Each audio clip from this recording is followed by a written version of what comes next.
picking up the assist. And if you're not feeling one of your builds, you have the ability to make 6 total builds and play 1 test game for each one. In the NBA 2K21. And the Cavs trying to get a win at home and pressed for... Well, great attitude is working inside a big part of the DA. Thanks. As we approach the playoffs, let's see how the East is shaping up. You look at the Pacers. They've done well enough to be in 5th place in the conference so far. And, of course, the Cavaliers. They're looking to turn it around down at the bottom of the conference now. And seeing where the Cavaliers are, they're going to stumble towards the finish line this season with the playoffs nowhere near a possibility. And you have to wonder just how different this team will look next season, from players to possibly coaches, maybe every level of the organization. Let's check out Indiana's starting lineup. Warren and Turner at the 4 and 5. Then there's Malcolm Brogdon. Then there's Oladipo. And it's Holiday in at the shooting guard. And for Cleveland, Ashman and Love are the forwards. Garland and Sexton man the backcourt. And it's Drummond in at center. Love has some height and enough ability to get up and throw it down. And now the Cavaliers. Fast break. Here's Osman. And the layup's good off the glass. Capitalizing on the error, grinding out points. You gotta love it. That's why you can't afford to just turn it over to him, because he's going to do stuff like that to make you pay just right down the throat. And that one's good, Brogdon. Brandon, looking ahead to the playoffs, when you made your first postseason appearance, were you surprised by the intensity you found once you got there? Kevin, it was my 2nd season. I was playing for the Clippers, so getting into the playoffs was quite miraculous on its own accord for the organization. But the level of detail in the playoffs and intensity in the playoffs, they know everything that you're going to do. When we were playing against the Utah Jazz, which at that time... Some pretty good players. Yes, Karl Malone, John Stockton, Jeff Hornacek, the great Jerry Sloan as the head coach. It was a wonderful experience, but you understood that the playoffs were different. Absolutely something different in terms of the intensity and what it is that that team knew about you. Now here is Holiday. Nice fake, but the layup off the mark. That's the kind of D you need when he's got the ball near the hoop. They were all over it. Cleveland moving the ball around. There's Garland. Oladipo with the block. Good timing from Victor there as he swipes that one away. Garland, no good. For the Pacers, they come in off a loss to the Boston Celtics. That final score really caught a lot of people off guard. I think we would have to quantify that one as an upset. No question. I know I did not see that coming, especially when they had a chance to win it late in the 4th quarter. I thought for sure they'd get it done. Here's Drummond. The Pacers making the shot. The shot by Sexton, no good. A steal. One-on-one here. And it's Drummond missing. Pacers trail by 5. Warren kicks to Oladipo. This one for 3. And it's Osman with the rebound. Cavaliers have gone 5 of 9 from the field here in the first. The wide open look here for Garland. No good off the back of the rim. And here's Holiday, who will bring it up for the Pacers. They went to Cleveland for their last meeting with the Cavaliers, and they came out with the win. Yeah, and in that one, they were aggressive, but also efficient. The exact balance you're looking to achieve. Well, easy to be efficient, Greg, on nights like that when everybody has things going. Let's see if they're still in the rhythm tonight. Sexton's shot is good. Well, Sexton's confidence growing now, knocking it down from the three-point line. That's big. Logged in the pass to Oladipo. Brogdon outside. And he gets the whistle. 2 free throws coming up. Andre Drummond picks one up. And a player who flew under the radar last year, Malcolm Brogdon. Pacers wanted to add him over the summer. Got a hefty deal from Indiana to lead the Bucks. Exactly the kind of player that the Pacers need. Well, Brogdon being the Rookie of the Year and coming in and doing a great job for the Milwaukee Bucks. This is a guy who could play either guard position and has a great mentality and great poise as a point guard. The Pacers making a change here. Sampson's checked in. Yeah, that's a whistle. He did not want to hear his second foul, and we're not even out of the first quarter. And truly some significant roster changes for the Pacers this past summer. Jeremy Lamb, Malcolm Brogdon, T.J. Warren. They've gotten younger and gotten better as well, if you ask me. Excellent work by the Pacers front office. Now, here's McConnell. Looking at his numbers, he's averaging about 6.5 points a game. The putback, great positioning on the putback. You know we talk about it all the time, guys. Those second chance buckets, always the result of that extra effort. Passes it to Windler. From deep three-point range, but they get it back. A rebound by Bitadze. They play the clock right. They can go 2 for 1. Just got to time it up right. Pacers have gone 1 for 2 on the night so far from the line. The first free throw is good. He doesn't get the second one. And for the Cavs, their #1 goal is to identify a young superstar to build around. Yeah, they've had a nice collection here of guys that they hope step up and step out. Cleveland's only 2 Rookie of the Year award winners have been LeBron James and Kyrie Irving. Franchise changers hard to find. Capable from that kind of range, Larry Nance Jr. effective at using that area of the floor on that possession. And Sexton slams it in.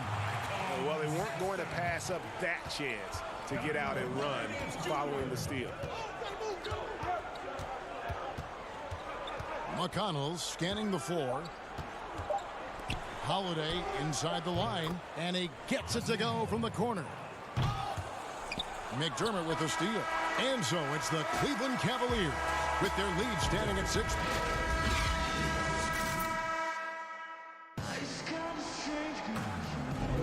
And hope you've enjoyed the broadcast so far. Halfway through the first half in this one.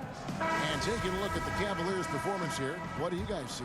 Well, they used the fast break to generate some easy buckets before the defense could get set. Yeah, they did a great job. Just the initial thrust of that attack, as soon as they got the ball, constantly in transition.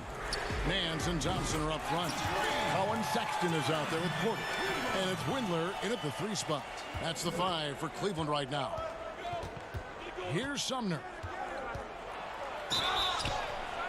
2 free throws coming up, and they call the shooting foul.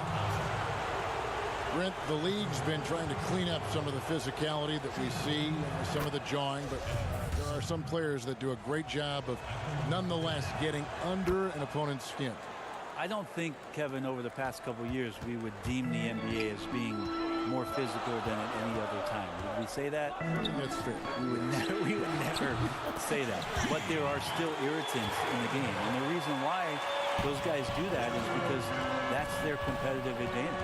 And that's the way the league is always going to operate. There are going to be guys out there who are going to use either their intellect to get inside your head or do things on a physical level that are going to cause you to think about what it is you're doing on the floor. Exactly. And when you find those guys, they're really interesting players to watch. You're not going to replicate their shooting form, Kevin. But in terms of sometimes their approach, there are things that you might be able to learn from a Draymond Green or a Marcus Smart. There's no doubt. And let's take a look at some numbers for Thompson. Averaging 12 points, 10 rebounds, and 2 assists. And he's been a rock in the middle for them over that stretch of games. Dominating the glass is his trademark. I feel like those rebounds are wearing down and eroding the opponent. His effort right now, physically and mentally, has been good. 2 teammates connecting right there. Slick feed. Garland kicks to Porter. And it's off from 3-point range. Pacers trail by 8. Second quarter, we're a little over a minute and a half in. On the wing, Holiday. And he could not get that one to go. Out of contact, and he'll go to the line for 2.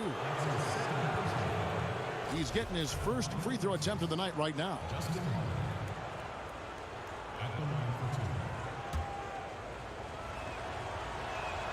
That free throw good from Holiday.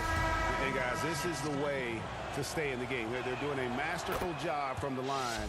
Perfect this quarter. You think about the Cavs and the 2 MVP awards that were won for that franchise. Of course, that was LeBron James in back-to-back seasons, both in 2009 and 2010. That's a stomach punch, guys. Turn it over and give him a free run to the bucket. Oh, you're so right. No question who has the momentum now. Execution with pace. That's a bad turnover that simply was telegraphed. Takes a 3. And that one's good. Osman's got 5. And then in 2013 with Miami, LeBron Brent finished 1 ballot shy, earning all the MVP votes. We wouldn't see a unanimous MVP winner until Steph Curry did it in 2016. But just as impressive, if not more so, LeBron James with a total of 4 MVP trophies over a 5-year span. Drummond's checked in for the Cavaliers. The Pacers also changing it up. Aaron Holiday comes in for Justin Holiday, and Brogdon subbed in for Edmund Sumner. Now, here's Brogdon. They count on his contributions, currently providing 16.5 points a game. Rebound, Love. The Cavaliers leading by 6. No one near him. And yet, finally drops after rolling around the rim.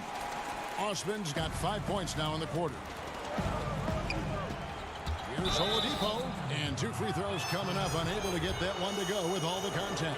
Andre Drummond picks one up. And you hear it all the time about how they say reaching the top can be the easy part. It's the staying there that's the true challenge. And Victor Oladipo achieved stardom, but has to make his way back after his knee injury in early 2019. The Pacers making a change here. McConnell's checked in, and it's Osman missing. Well, he wants that one over again, I guarantee that. Nobody's even in the neighborhood. And there's the bucket from Victor Oladipo. They are just killing them on the interior. And it's Drummond with the ball. He'll bring it up for the Cleveland Cavaliers. They've led by as much as 10. And this is why the coach is telling him, stay up on Victor, otherwise he's going to pull it. Oladipo knocks one down. And Oladipo had already dealt with soreness in that right knee, and you talked about that, missing about a month earlier in the season. And some suggested he came back too soon. Hindsight always 20/20, and players want to be out there to help win games. Sometimes teams have to protect them from themselves. And the bucket is good. 3-point play chance here for him. Well, not hard to see why they are giving up points on this run. Just too many good looks from in close. Sexton, he's checked in for Garland. And that one falls, and that puts him up by 1 point. And historically, you almost never saw a great shot blocker who could also knock down triples at a high clip. But count Miles Turner among the unicorns who provide that rare combination. Pacers have gone 6 of 11 from the floor. Over 50% shooting here in the second quarter. Pass to Oladipo. 35 seconds left in the first half of basketball. Here's McConnell. Out to Turner. Shot clock at 3. And that's collected by Love. Love's got 4 rebounds in this game. Oh, Porter in position. Turner with the steal. And the rejection by Love. Well, how about that? Kevin Love getting up and making a statement block there. He had a nice open look right there. Porter's got 8 points. 7 seconds left in the first half of the game. Holiday with the 3. He can't get that one. And that's it for the first half of action. What's been a very close game here. Cavaliers lead by 2. All right, Dave, thank you. And time now for the halftime break with the third quarter. The 2K Sports Halftime Show. Hello again, folks. It was Colin Sexton who got hot in the first. He had 8 points, 3 assists, and 1 rebound. And that'll about...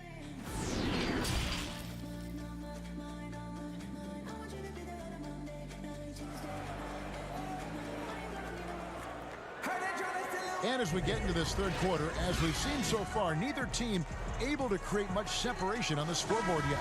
You look at Victor Oladipo in this game, he has been everywhere. Really impressed with the shot selection through the first half. Just taking what he can get from the defense.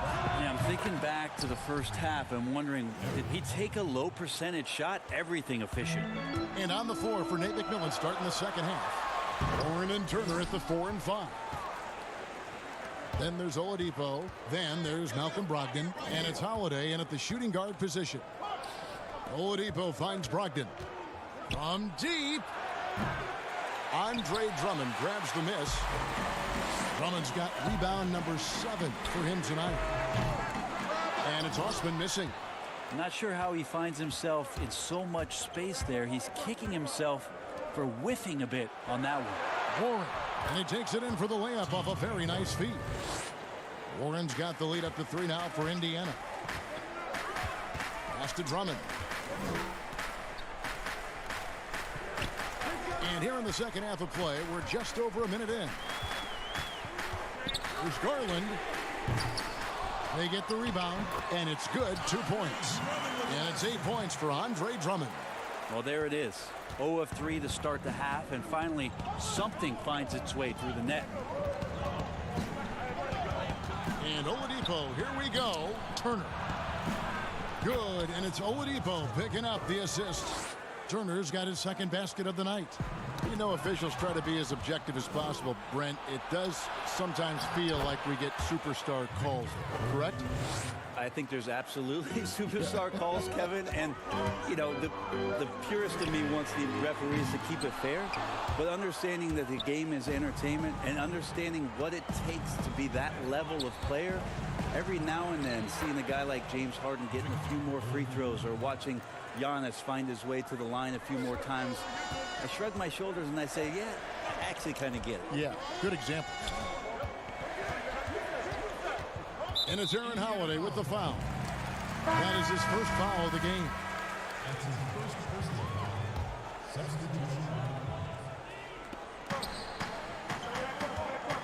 Now, here's Sexton.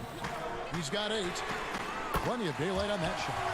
Sexton working the ball to a teammate. That's what you want to see from him. Indiana leading by 4. Bounce pass from Brogdon. Here's McDermott. A pass to be Johnson. And out of bounds. The Cavaliers will take it. And let's take a look at Colin Sexton's numbers. Tremendous numbers for him over the last 10 games. Right around 25 points per, 4 assists, and 3 rebounds. And you look at the numbers he's been putting up. Fantastic scoring production from him. Yeah, hard to ask for anything more at this point. He's really stepped up, and he's really delivered. And the Cavaliers making a change here. Porter's checked in. Justin Holiday's checked in for Indiana. Here's Sumner. And it is flushed down with a nice jam. Oh, an aggressive move and fantastic finish. Trying to send a message with that slam, I think. Picked his pocket. And Holiday kicks to McDermott. Indiana moving the ball around. Passes to Sumner. The 8-footer. Good on the shot. Sumner's got 8 points. The plan of attack is obvious. Get the ball inside and go strong to the rim. Pass to Windler. Second half here. We're just over 3.5 minutes into it. And the foul is called. He intentionally grabbed him there for some reason. I don't know. Kevin, all I can think of is that he's trying to slow the game down a little bit. Right. That's a stretch, though. Definitely a strange move on his part. T.J. McConnell, he's checked in for Edmund Sumner. One of the things that we saw in the early part of his career with the Lakers is how dangerous he can be in transition. These are opportunities where he salivates. Now, here's McConnell. He's guarded closer.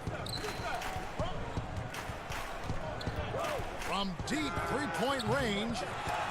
And once again off the mark by Indiana. They can trade 2 for 1 here. Would be the right move, I believe, right now. Hands in the high post. That shot is off. So the Pacers will take it the other way. Here's McConnell. And they pick up 2. And what a half for this offense. If they can stay this hot, a great chance to extend this lead. About 7 seconds separating the shot and game clocks. Kicks to Garland. Pass to Porter. Here's Garland. He's covered by McConnell. And a wide open look for Porter. And the three off target.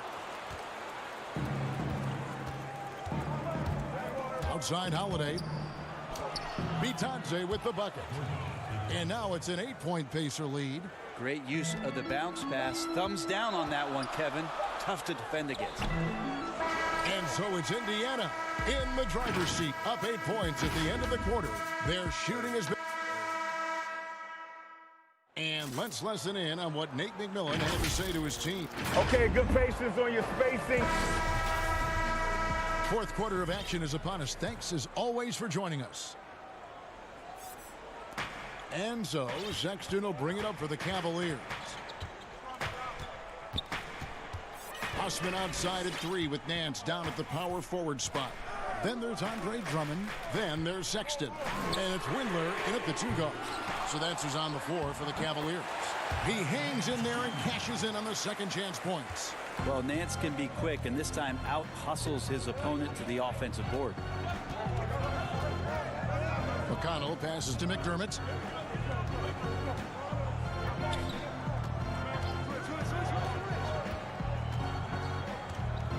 Six to shoot. Indiana needs to get a shot off. Here's Warren. It's rebounded by Cleveland. Nance has got 4 rebounds in this game. And that's a foul called on T.J. Warren. That is his first foul of the game. Kevin Love's checked in for Cleveland. Aaron Holiday is checked in for the Pacers. Malcolm Brogdon comes in for T.J. McConnell. Deflects the pass, and that's out of bounds. Cleveland will retain possession. Great energy on the deflection and a good job disrupting their offense. Yeah, appreciate the work right now on the defensive end. And we've played through about a minute here in the fourth. Here's Windler. The open look here for Sexton. And they struggled from three-point range here in the second half, and it's making it that much harder for them to chip away at that lead. And Holiday kicks to Oladipo. Oh, Turner in position. And that one goes out of bounds. Last touch by Oladipo. Yeah, that's a tough one, Kev. An experienced player in the pro game shouldn't be making that pass. The Cavaliers trail by 6. To the right side. Here's Osman. The Cavaliers again can't hit. And Indiana shooting has been fun to watch in this game. They're at 57%. Shots good by Turner. Well, Oladipo playing a couple years at point guard in Orlando when he started his career, showing off his passing ability there. Out to the right wing. Osman, the pass to Love. And it's Drummond with the jam. And in terms of size, not your typical center, but man, he plays as big as any of them thanks to that terrific leaping ability. Now here's Brogdon. Defense right on him. He gets it in there. Brogdon's got the lead up to 8 now for Indiana. And it's coming easy for them right now. 5 baskets in a row in the paint. And it's Aaron Holiday with the foul. That'll be his second foul of the game. And the Cavaliers making a change here. Harlan's checked in. Up again. Pacers with the rebound. Just under 2.5 minutes gone here in the final quarter. That's not going to make you a favorite target of your teammates. They'll think twice about feeding you if you're going to keep missing layups. Now Brogdon.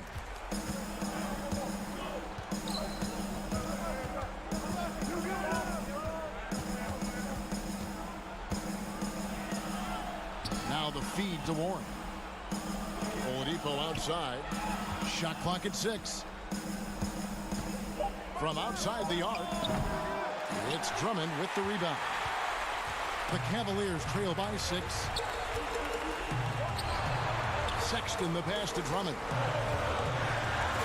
Love trying to break loose. And Drummond gets it to go on the assist by Sexton.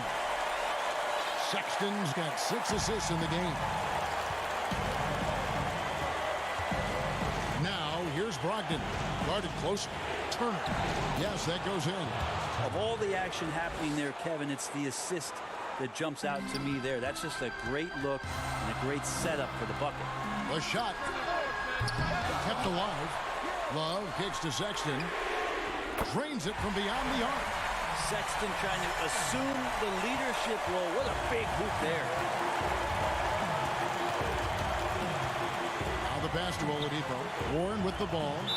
And there's the 3-second call. This one on the defense.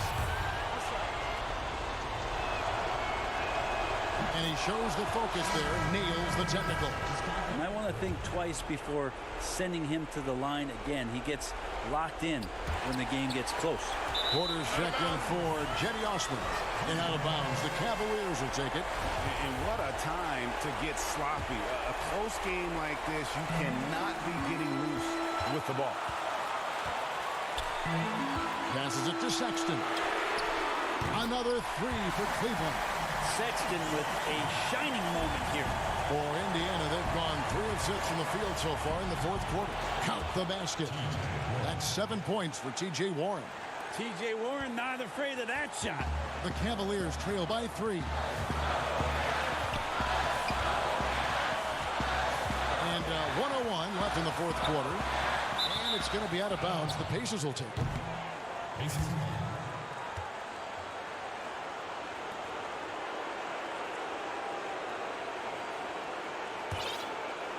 Here's Brogdon.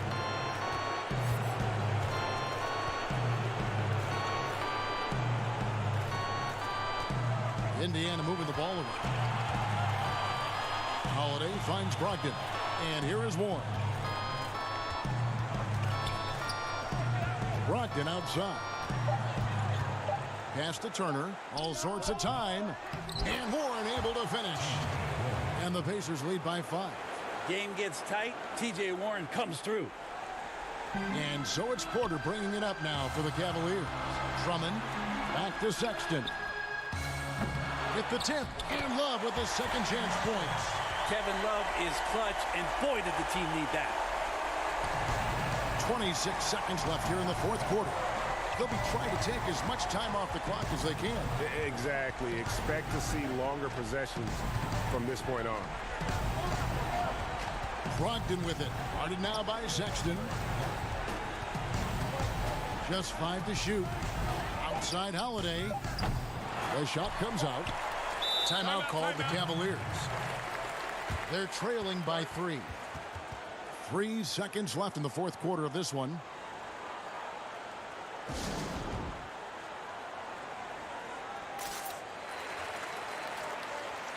And now we get the chance to present our Jordan Player of the Game, Victor Oladipo.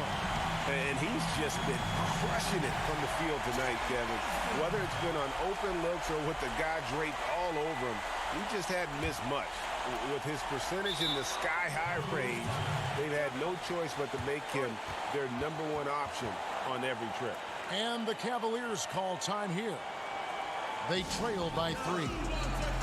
3 seconds left to play here in the fourth.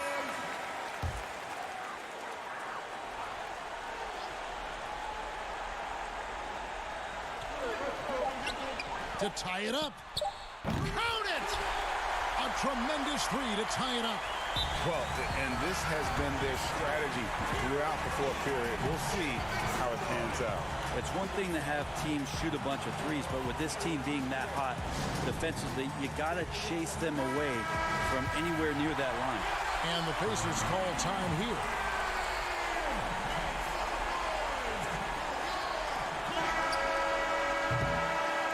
Regulation now complete.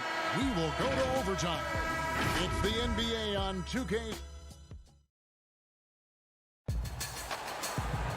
Well, 4 quarters weren't enough to decide this ballgame. Sit back and enjoy as we move on to overtime.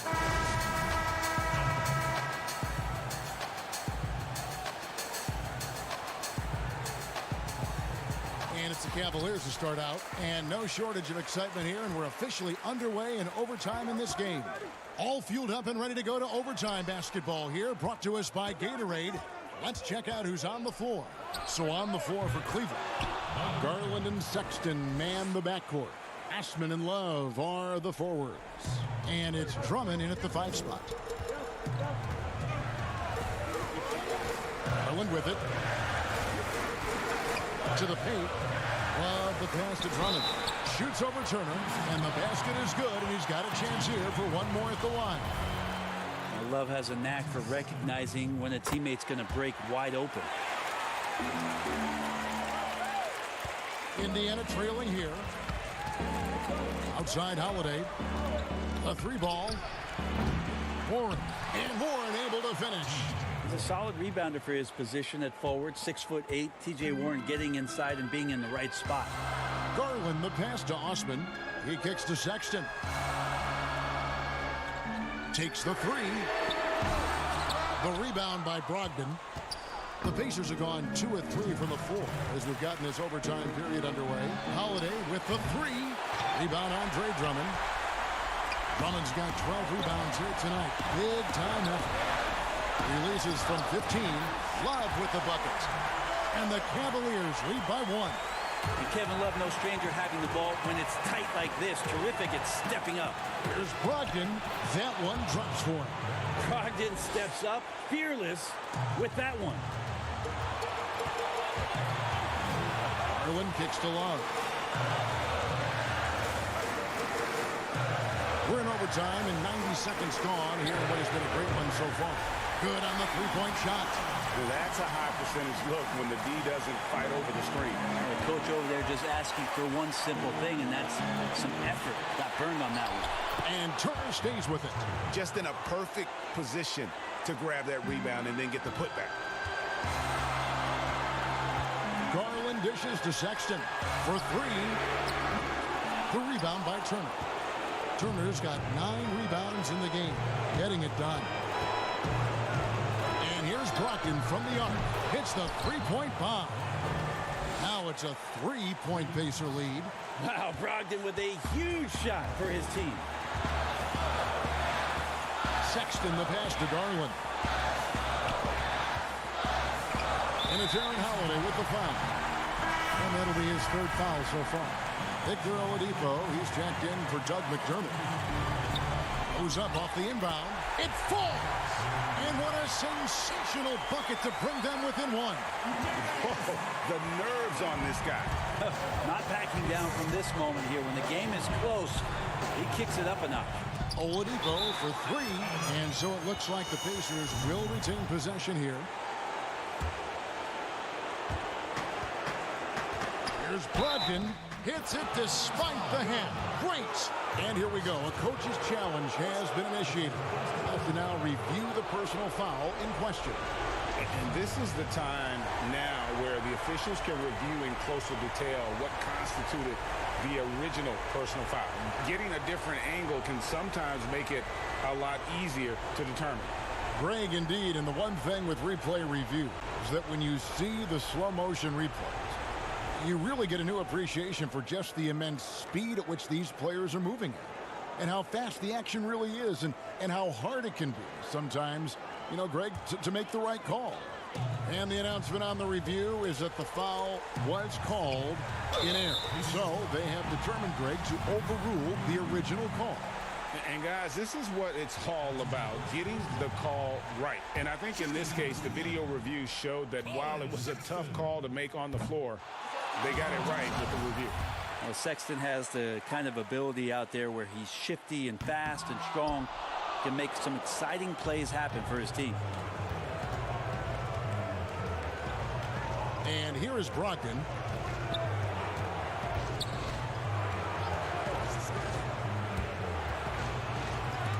And it's sent back by Drummond. A high motor keeps Drummond engaged defensively. He doesn't want to let any shots go in. And here's Brogdon from the arc. Rebound Love. And the Cavaliers call time here. They're trailing by 3. 5 seconds left in overtime.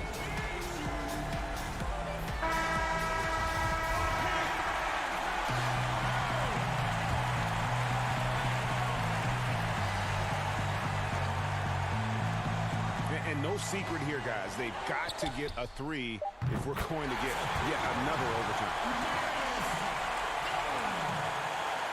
Timeout called by Nate McMillan.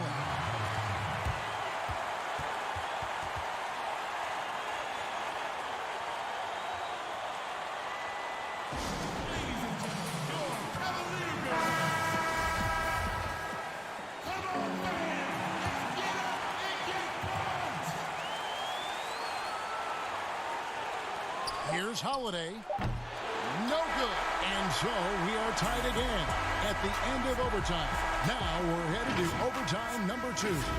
We've got more in store. And as we play on into another overtime, you know these teams must be wearing down. It's become a battle of attrition.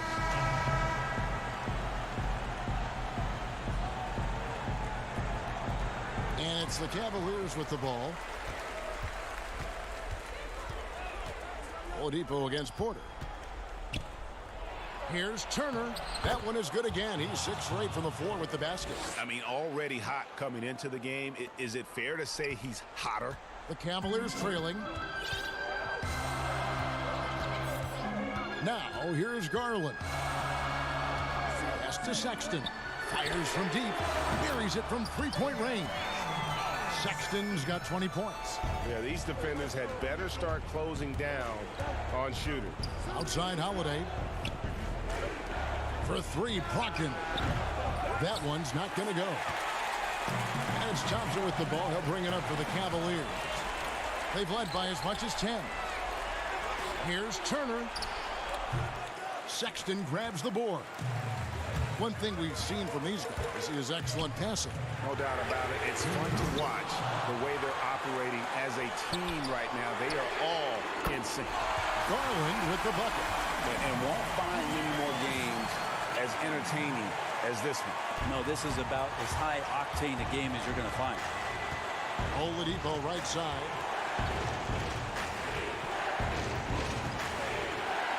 He feeds it to Warren. Good, and it's Oladipo picking up the assist. And it's 13 points for T.J. Warren. T.J. Warren trusts that shot. Trust me, fantastic at shooting with purpose off the pass. That's alliteration. Sexton deciding where to go with it. Here's Thompson, shoots over Turner, and they call the foul. So the coach's challenge has been issued. First game like this, down to the wire, this is what it's for. And this is the time now where the officials can review in closer detail what constituted the original personal foul. Getting a different angle can sometimes make it a lot easier to determine.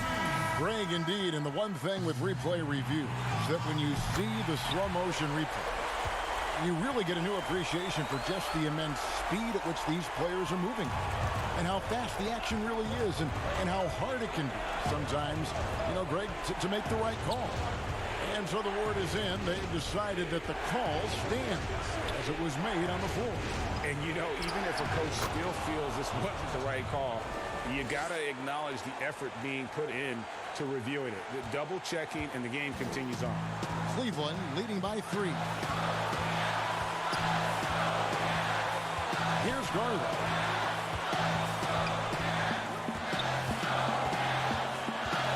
Six on the shot clock. At the elbow, it's Thompson. Shot from the wing. A putback, and Love with his second chance points. And he's now got the double-double.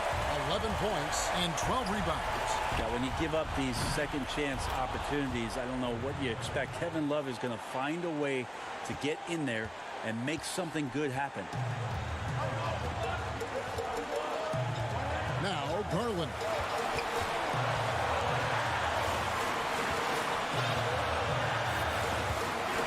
On the pass to Osman. Now, here's Garland.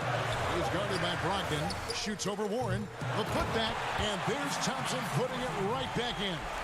Give them credit. They've worked hard all game, now looking to finish it. No, great job of getting in position to win a game. It's been an all-out effort from the squad.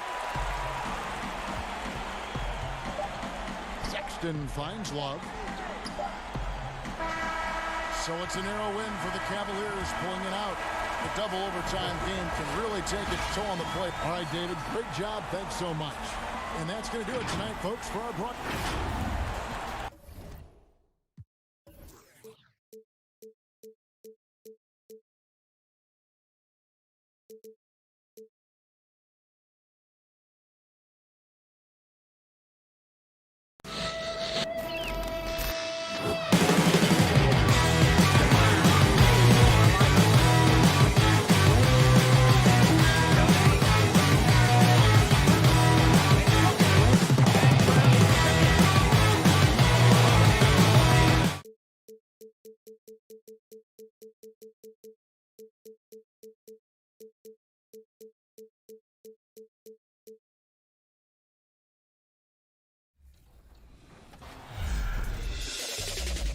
can't wait to get started in the NBA 2K21 demo, get my players started, and of course, all-time Lakers versus all-time Celtics.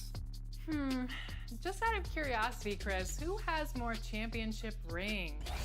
Yeah, I was going to talk about the Lakers, but then you bring up that argument, and I really don't have anything to say about it, unfortunately. So that's a low blow.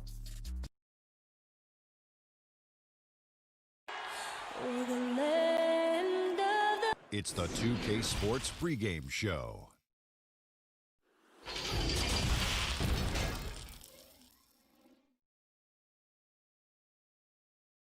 Hello and thanks for joining us. Anoche. Well, you better believe it. Outstanding, David. Thank you. Let's check out Indiana's starting lineup.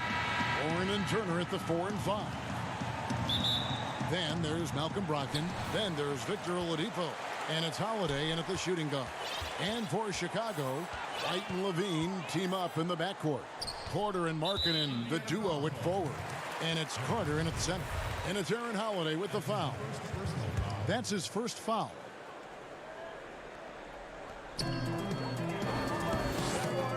Outside, Levine. Well, Smitty, the future for these two teams, terrific. A lot of young talent on display. Yes, it is, and you got to be happy if you're the fan base. You can grow with these guys, and you can see them grow, and they are going to win a lot of games in the future. Here's Oladipo. Markkanen pulls it in. And so White will bring it up for Chicago. Last game matched up with the Magic. Tough loss there. Attacking with purpose. Levine takes the contact, finishes strong, now goes to the line for one more. And Indiana making a change here. McDermott's checked in. And even as a rookie, you could see the consistency game to game from Wendell Carter. Very dependable on the glass and on the scoreboard for a player so young.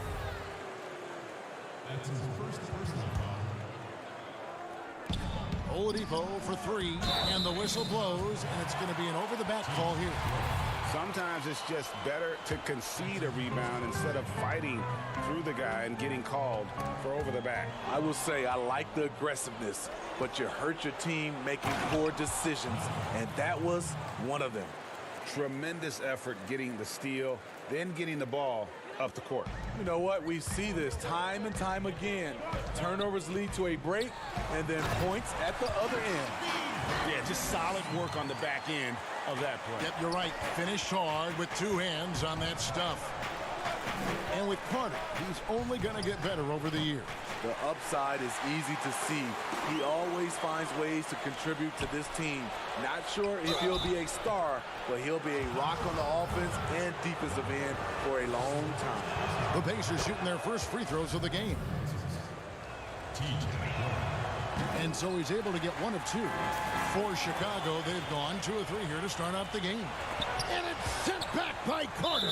That time, Carter's length and vertical paying dividends. He has tremendous potential as a rim protector. And here in the first, closing in on 2 minutes play. No doubt he's struggling right now from the field. Let's see if he can get it going this quarter. It's a hand on it. Levine on the follow. Levine's got his 3rd basket of the night. Oh, and a nice job of turning that miss into 2 points on the tip in. Hustle points, I believe they call them. Hustle points right there. To the middle. Here's Warren. Offensive rebound. High percentage look for him. But bottom line, they're not all going to go down. And the basket is good. 9 points for Zach LaVine. And their offense already in a flow. Some stellar shooting to jump out to this lead. That'll go on McDermott. That's his first foul. And the next one puts him in the bonus. Here is Porter. He had a 15-point outing in their last game against the Magic in Orlando. Looking at the Bulls roster, there is a lot to like. They have a great collection of talent, and their core players are all very young and improving. And his competitiveness showing through. That's an aggressive finish. He is just unwilling to settle. He gets right to the rim and makes sure they come away with points. And Steve, for the Bulls fans, their hopes lie in their young core. Totally agreed. The Bulls should focus on developing that core have a good blend with Levine, Markkanen, and Carter. They just need to keep their eye on the prize. Levine for three, buries the long-range jumper. Levine's got 12. This has been a tremendous quarter for him. Everything he puts up now looks like it's going in. And Oladipo kicks to Turner. Brogdon against White. Brogdon the pass to Turner. And a great assist by Brogdon as that one goes in. Yeah, another nice bucket down low. They've really been able to work the ball into the post effectively here so far. Now here's White. 20 points for him last game against the Magic in Orlando. And not only was he creating for himself, he was setting up teammates with good shots. Count that bucket. And so Levine will bring it up now for Chicago. It's a three-point game. The putback, it's good on the putback. And already they've staked out a noticeable advantage in terms of aggression and controlling the backcourt. To the inside and stolen by White. In transition, here come the Bulls. White's running. Porter, no luck. And what should have been a simple off, and sometimes that's all it takes. Now here's Warren. Following the miss by Otto Porter. And that one's good, Brogdon.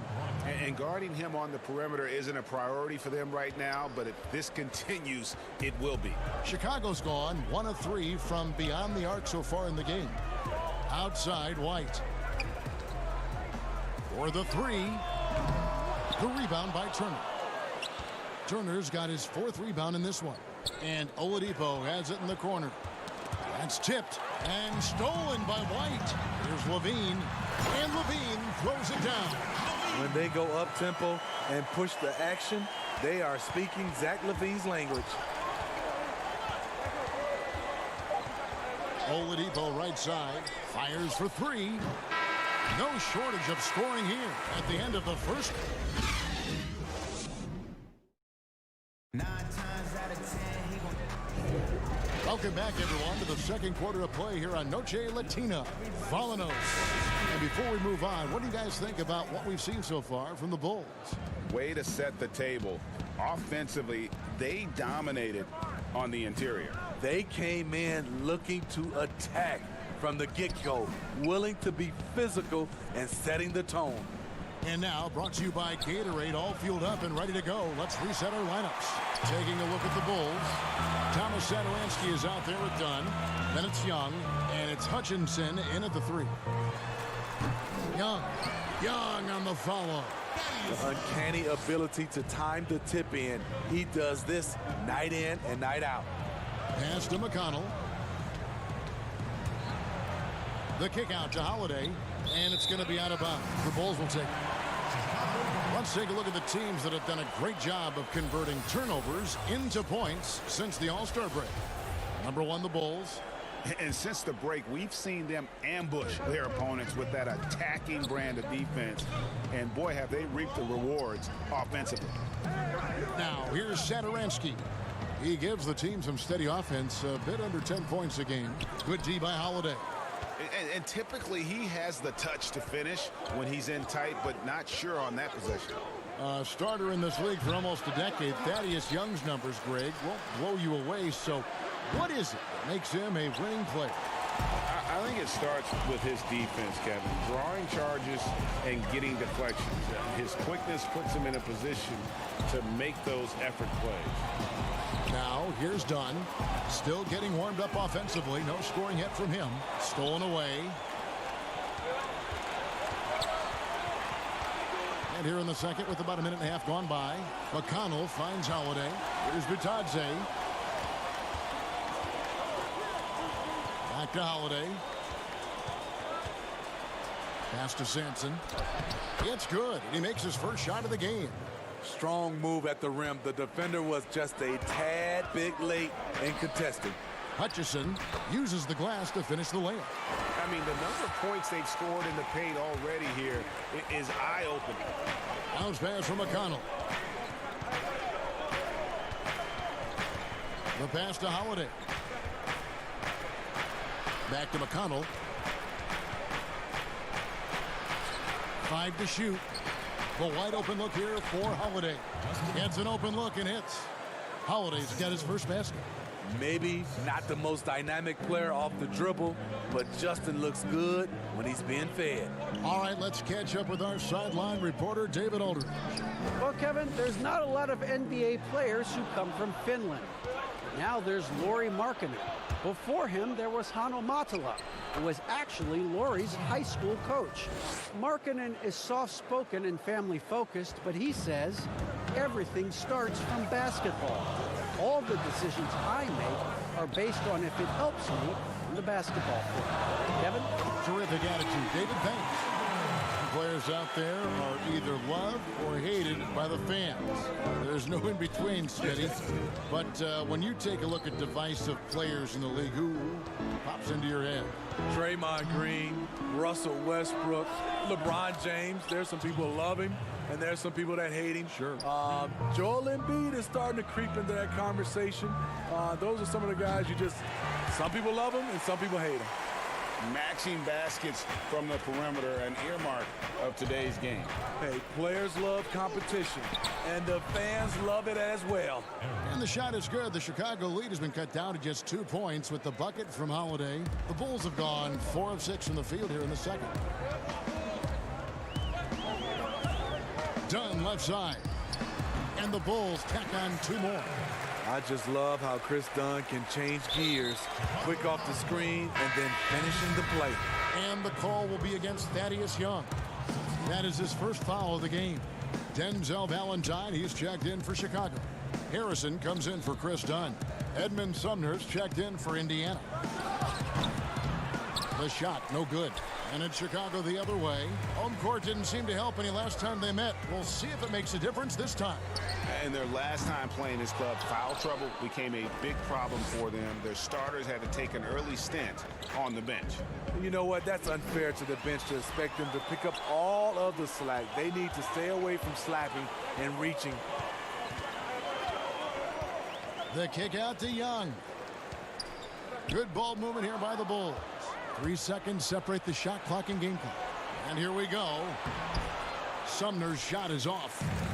For Indiana, they come into this one following a loss to Boston. And that was a shocker. Hard to believe that they dropped the ball, so to speak, on that one. And probably a tough pill for them to swallow. You try not to dwell on losses like that, but hey, you can't help it. Hopefully, they'll learn something from that defeat. And oh boy, a lot of contact there, but he gets the call and will shoot 2. Indiana shooting their 3rd and 4th free throw attempts of the game. Yeah, looking over their percentage on the season, I think they will be thrilled with the number in terms of their free throw percentage, 79. Both free throws good from Holiday. He's living there tonight, a tough guy to guard without fouling, and the bonus, he's going to knock him down. Valentine, that's for 2, and the last second attempt doesn't fall. So that'll be it for the first half. Fairly even battle underway in this one. And now, the 2K Sports Halftime Show. Welcome back. Zach LaVine was the man in the first. He had 14 points, and that's all for now.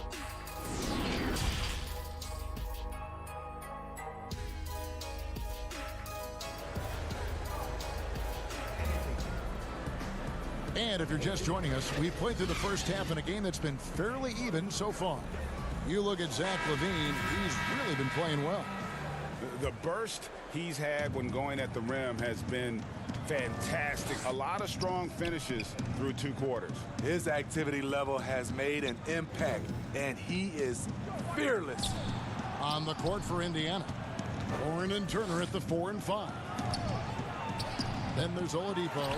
Then there's Malcolm Brogdon. And it's Holiday in at the 2. And gotta like what they've been doing down low in the post. And I like the fact that the defense is looking to protect the rim at all costs. Coming into the NBA, Victor Oladipo, Greg, drew some comparisons to Dwayne Wade, but it was working out with D-Wade that helped take Victor's game to the next level. And listen, anytime you're the 2nd overall pick, which he was back in 2013, stardom is expected. It just took a while. Now he's got to apply that same work ethic to overcoming the knee injury. Indiana trailing here. It's Brogdon on the wing. And it's all evened up. Brogdon's got 7 points in the game. Just taking what the defense allows, and that's a shot he'll make all night. And it's Aaron Holiday with the foul. And that'll be his 3rd foul so far.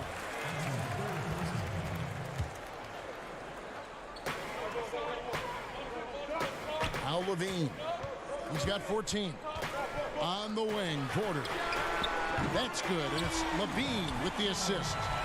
Porter's got himself going with the triple, his first basket of the game. And if you're just joining us, we played over a minute here in the 3rd. Brogdon with it, now guarded by Porter. And that one's good, Brogdon. Terrific play call to give him a clean look at the rim. That's how you want to start the second half. Listen, put the ball in the hands of your best scorers and let them go to work. Keep it simple. They're doing work here in the second half. 3 or 4 to start. And Levine, here we go. Count that one. He's got 16. The complete game of Otto Porter. Overplay him, and it's a good bet he'll find an open man. Warren goes up and lays it nice and easy. Everything going to plan here to start the 3rd. 80% shooting thus far. Here's Levine. That one doesn't go. Good work defensively by Turner. Outside Holiday. Kept alive by Indiana. Chicago's gone 4 of 8 tonight from three-point land, shooting 50% on the 3-ball here. Carter kicks to Levine. Another 3 for Chicago. Nice form, the elbow right in line. Zach LaVine has a fantastic looking shot. Stolen by Markkanen. And now Porter pushing it up. No one back to stop him. And that's how to make an impact with defense. Once the steal is made, you know they're going to be scattered. On the wing, Holiday. And the Pacers can't get it to go. Chicago leading by 4. Chicago making some changes. Chandler Hutchison comes in for Porter. And it's done in for White. Indiana also making some changes. Doug McDermott comes in for Aaron Holiday. And it's T.J. McConnell in for Brogdon. Fast break. Here comes Chicago. And then Levine with the jam. An explosive, high-level athlete. You see why Zach has won multiple dunk contests. Shots good by Turner. And that assist got him a little nod from his teammate after that one. Here's Levine following the score by Miles Turner. Ooh, he put a little extra on that one. He does. He doesn't usually finish soft either. Obviously, he can when necessary, but not that time. Now, here's Warren. His numbers are looking pretty good. He's got his scoring average up around 18.5 points a game. It's Oladipo on the wing. Shot clock at 5. And the shot by Warren, no good. That was excellent contest, preventing him from making something that's usually automatic. And the jam by Levine. This is why Levine's a fan favorite, plays with an exciting, flashy style. Now, here's Oladipo. He's got 6. Passes it to McDermott. Three-pointer. It's hauled in by the Bulls. Carter's got his 4th rebound with that last one here tonight. Another rebound hauled in. They're hitting the glass with a lot of passion. This is what Zach LaVine is built to do. He can get you points in bunches, and sometimes he can go all night. Here's what Chicago's going with right now. Luke Cornett, he's checked in for Wendell Carter. Young comes in for Lauri Markkanen. Valentine's checked in for Chandler Hutchison. And it's Shaquille Harrison in for Chris Dunn. Now here's Levine. They lead by 11, the largest margin of the game. And with this team, Zach LaVine has been thrust into the role of the leader. Still young in his own right, but as a rising star and a large part of the future, responsibilities have fallen in his lap. The Bulls making a switch here. Satoransky's checked in. On the wing, Holiday. Knocked away. Out to the right wing. McDermott, no one around him, and just miss after miss right now. And he commits the intentional foul. Yeah, not sure what that was about. I mean, talk about a brain cramp. The Bulls have been solid at the line so far. 4 for 4. And so he hits both. So the Pacers call timeout, their first of the game. And the lack of rim protection, top of the list. And it boils down to the question, toughness. One team showing it, the other allowing itself to be bullied.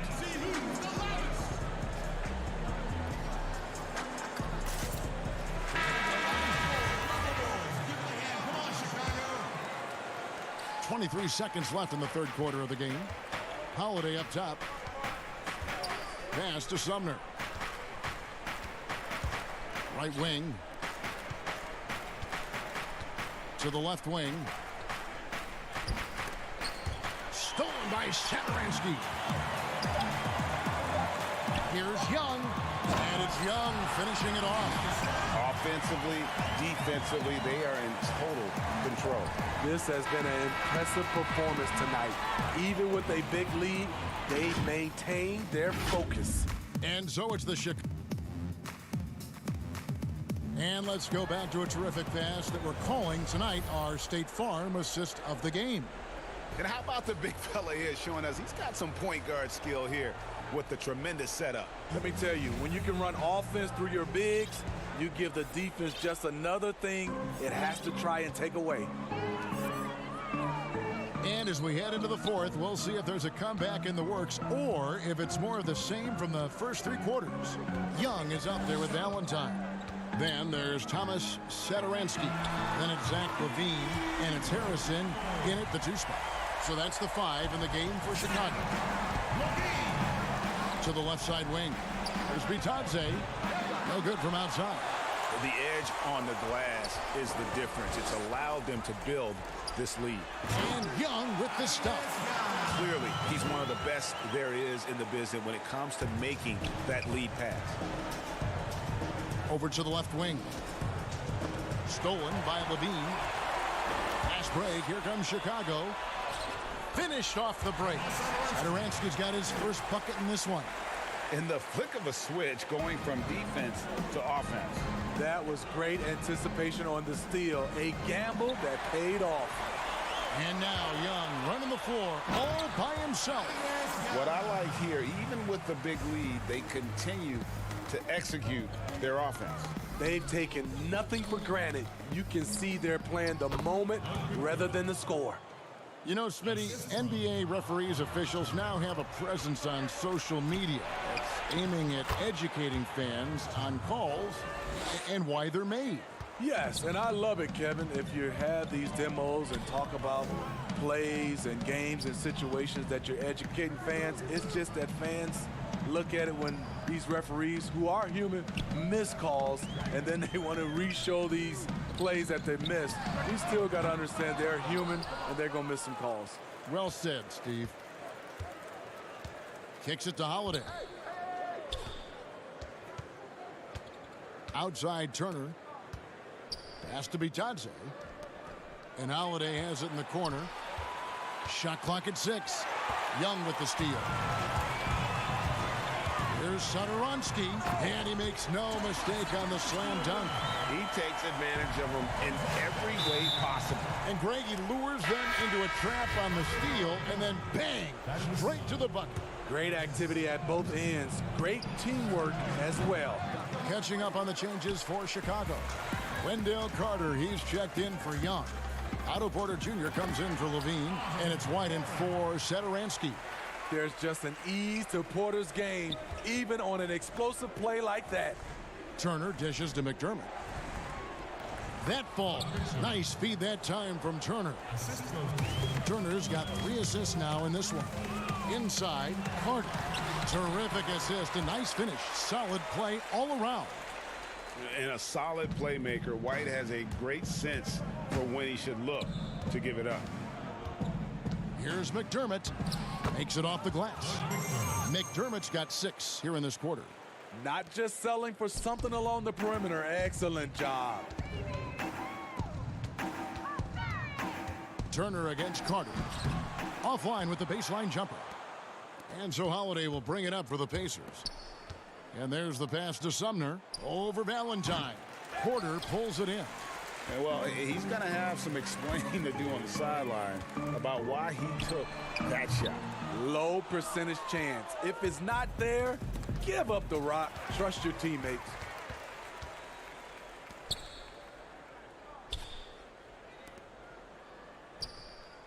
Now here's Valentine, guarded by Holiday.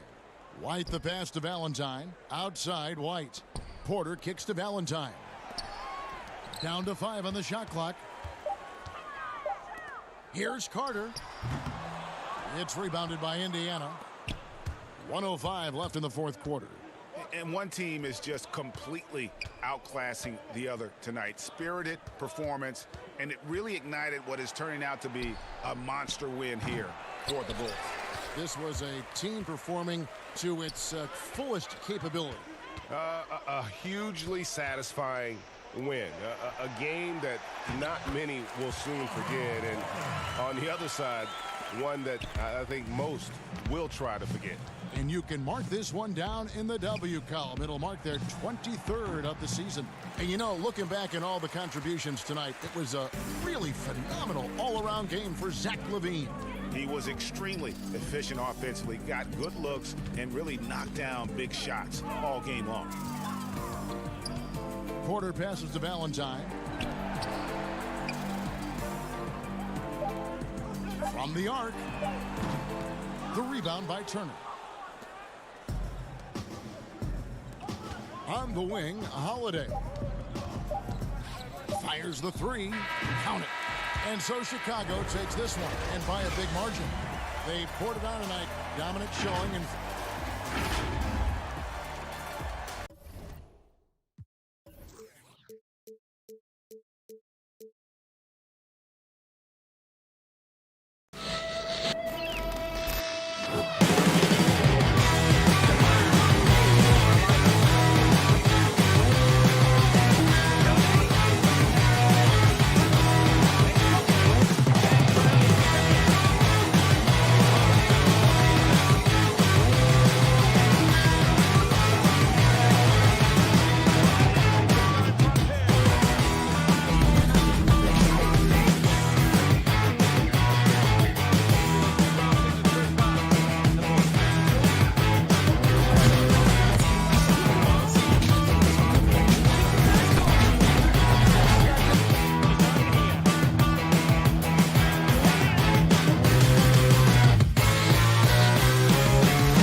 unprecedented improvements, shooting, puck pickups, upper and lower body fluidity, and goaltending.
Shot up, I don't miss often.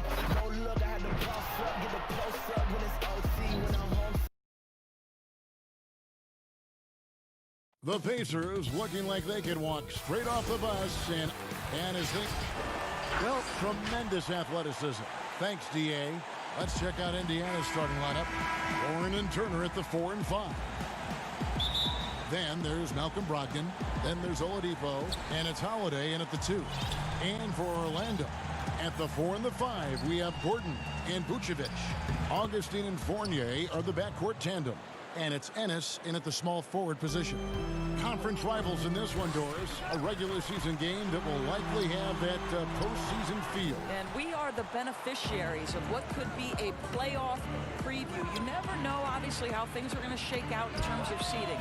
What we know unequivocally are these two rivals are prepared to play in what we would consider not just any regular season game, perhaps a little more on the line than you might expect. Flying high and throwing it down with the one-hand. One of his favorite moves right there, guys. Now, Victor Oladipo's passing skills probably unappreciated. This guy is very unselfish and capable. Here's Ennis after Malcolm Brogdon's bucket. Augustine, no luck. Holiday, the pass to Oladipo. Over Ennis, and the Pacers tack on 2 more.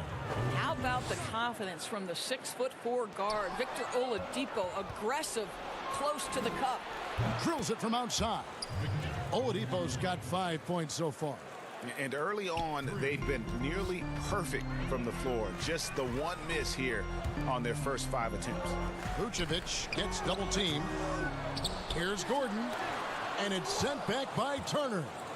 Oh, Kevin, how about the reach of Miles Turner? He covers so much ground to come up with these blocks. Fast break. Here come the Magic to end the run. Shooting foul as the whistle blows. He'll shoot 2 free throws. Yeah, nice, strong finish there. Nearly a 3-point opportunity. No good on the free throw.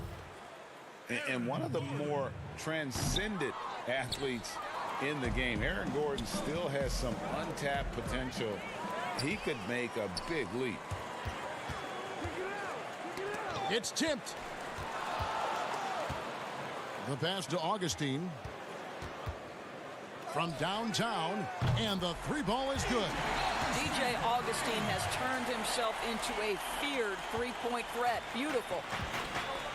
And Greg, we've seen Gordon playing in a slower pace system. He was asked to play at the small forward.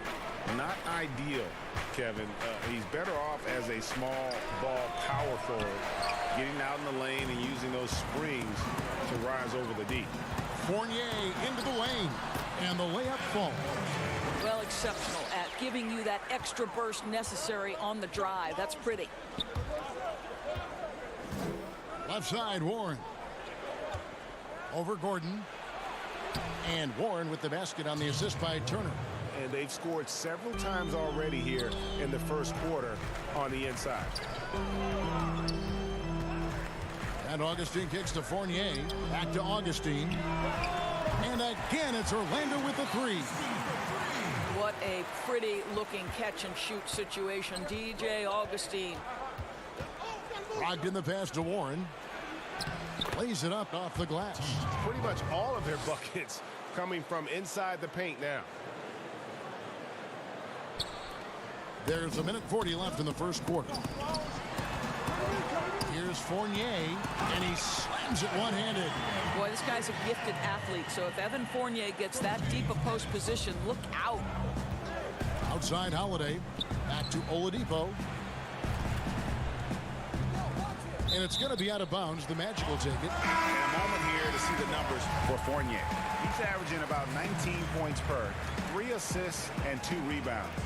He's been nothing short of fantastic during that stretch. Offense coming very easily for him. And so much of it to me is his ability to read the floor, make the right decision, and then go right after the action he wants. And the Magic, one of those franchises that's still looking for its first title. And Greg, they've been to the NBA Finals twice, but boy, did they run up against 2 of the all-time great individual closers in history. 1995, Hakeem Olajuwon says no to the Magic. 2009, the Black Mamba, Kobe Bryant, says, no, sir, I'm getting another championship. Catching up on the changes for Orlando. Ahmed Bamba, he's checked in for Vucevic. Khem Birch comes in for Aaron Gordon. Fultz, he's checked in for Fournier. And it's Carter Williams in for Augustine. Now here is Holiday. He's averaging just around 8.5 points a game. Boy, McDermott is so good playing within the confines of the offense. Terrific spreading the basketball around the floor. Here's Fultz. They grab their own miss. Here's Birch. 1 up, 1 down. 2 points with his first shot this game. What energy on the offensive boards. The defense can't match the effort, and they paid the price. We've got 22 seconds left in the first quarter. Well, the respect you have to have for McDermott's jump shot opens up that drive for the easy opportunity. Pass to Birch, and stolen by McConnell. And Holiday, here we go. Basket is good. He'll get a chance for one more at the line. And this game already taking shape as an offensive battle. Well, the fans love it. Coaches may not like the lack of defense, but boy, the rules promote scoring, no doubt. Ross with a wide open look. Off target from outside. It'll count. The offense coming free and easy as we wrap up the first quarter. Pacers out in front, leading by 5. And the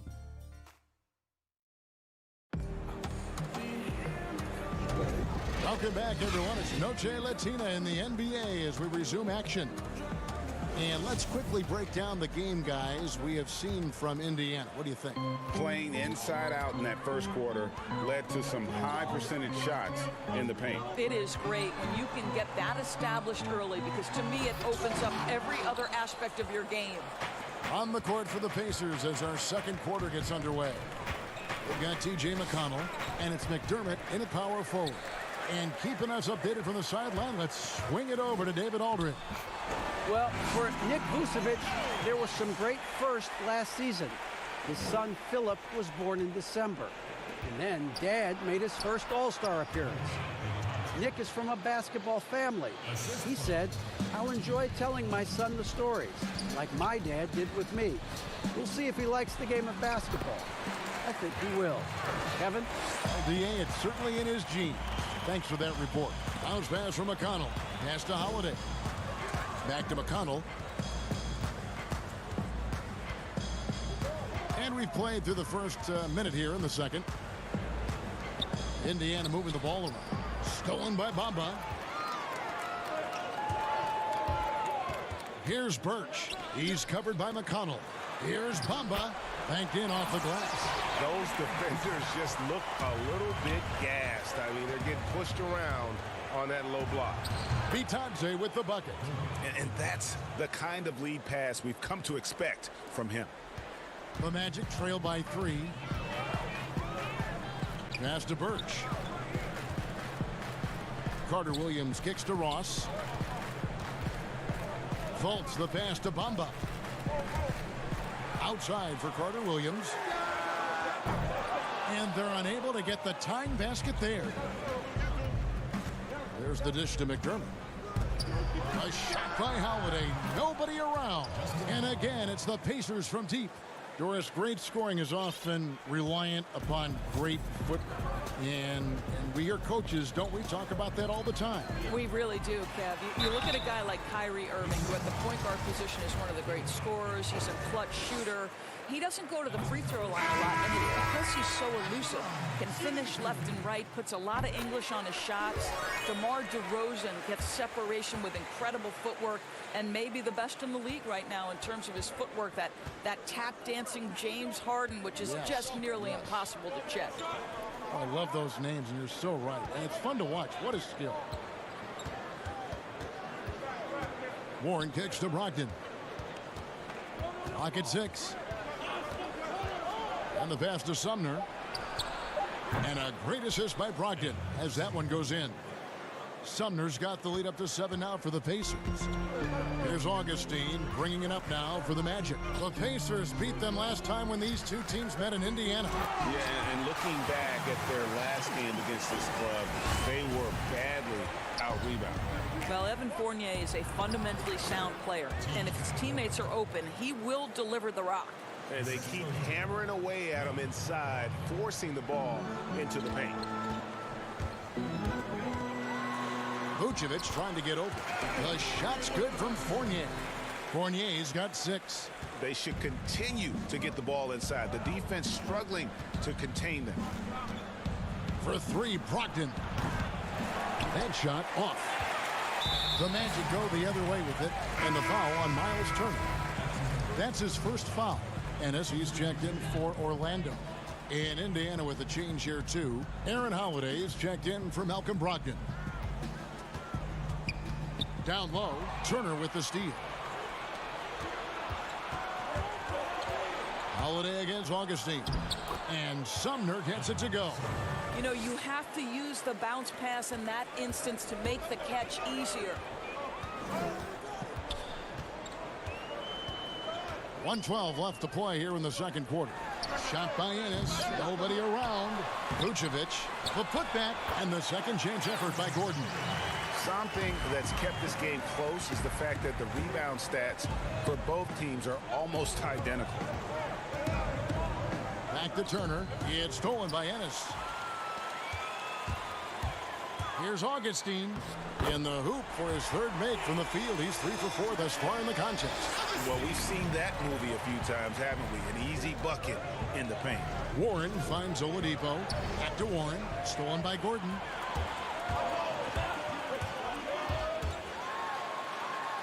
It drops for his third basket. He's missed only 1 shot. Listen, we know Aaron Gordon is a high-activity player, and if you give him daylight, he's ready to shoot it. The shot by Turner, no good. Orlando's gone 0-2 from deep here in the second. 3-second difference between shot clock and game clock. Turner with the steal. Now the Pacers moving it up. Holiday is running. And then Oladipo with the jam. Well, we know Oladipo is an elite dunker, one of the most creative guys when he's at the rim. The Magic shooting their 5th and 6 free throws of the game. And that one falls with Fournier, so both teams making some changes here. And so Fournier nails both of them. I think what we're seeing from Evan Fournier is this guy is a terrific young player who's willing to do a little bit of everything. Bitadze, the pass to Sumner from past the arc. And that one released in time, but no good. Thanks so much, Dave, for the great interview. Don't go away, folks. We'll be back for the second. It's the 2K Sports Halftime Show. Hey, welcome back to the... For the Pacers, the first quarter was pretty even. At the end of one, they were able to end up with a 5-point lead. And that does it for our half.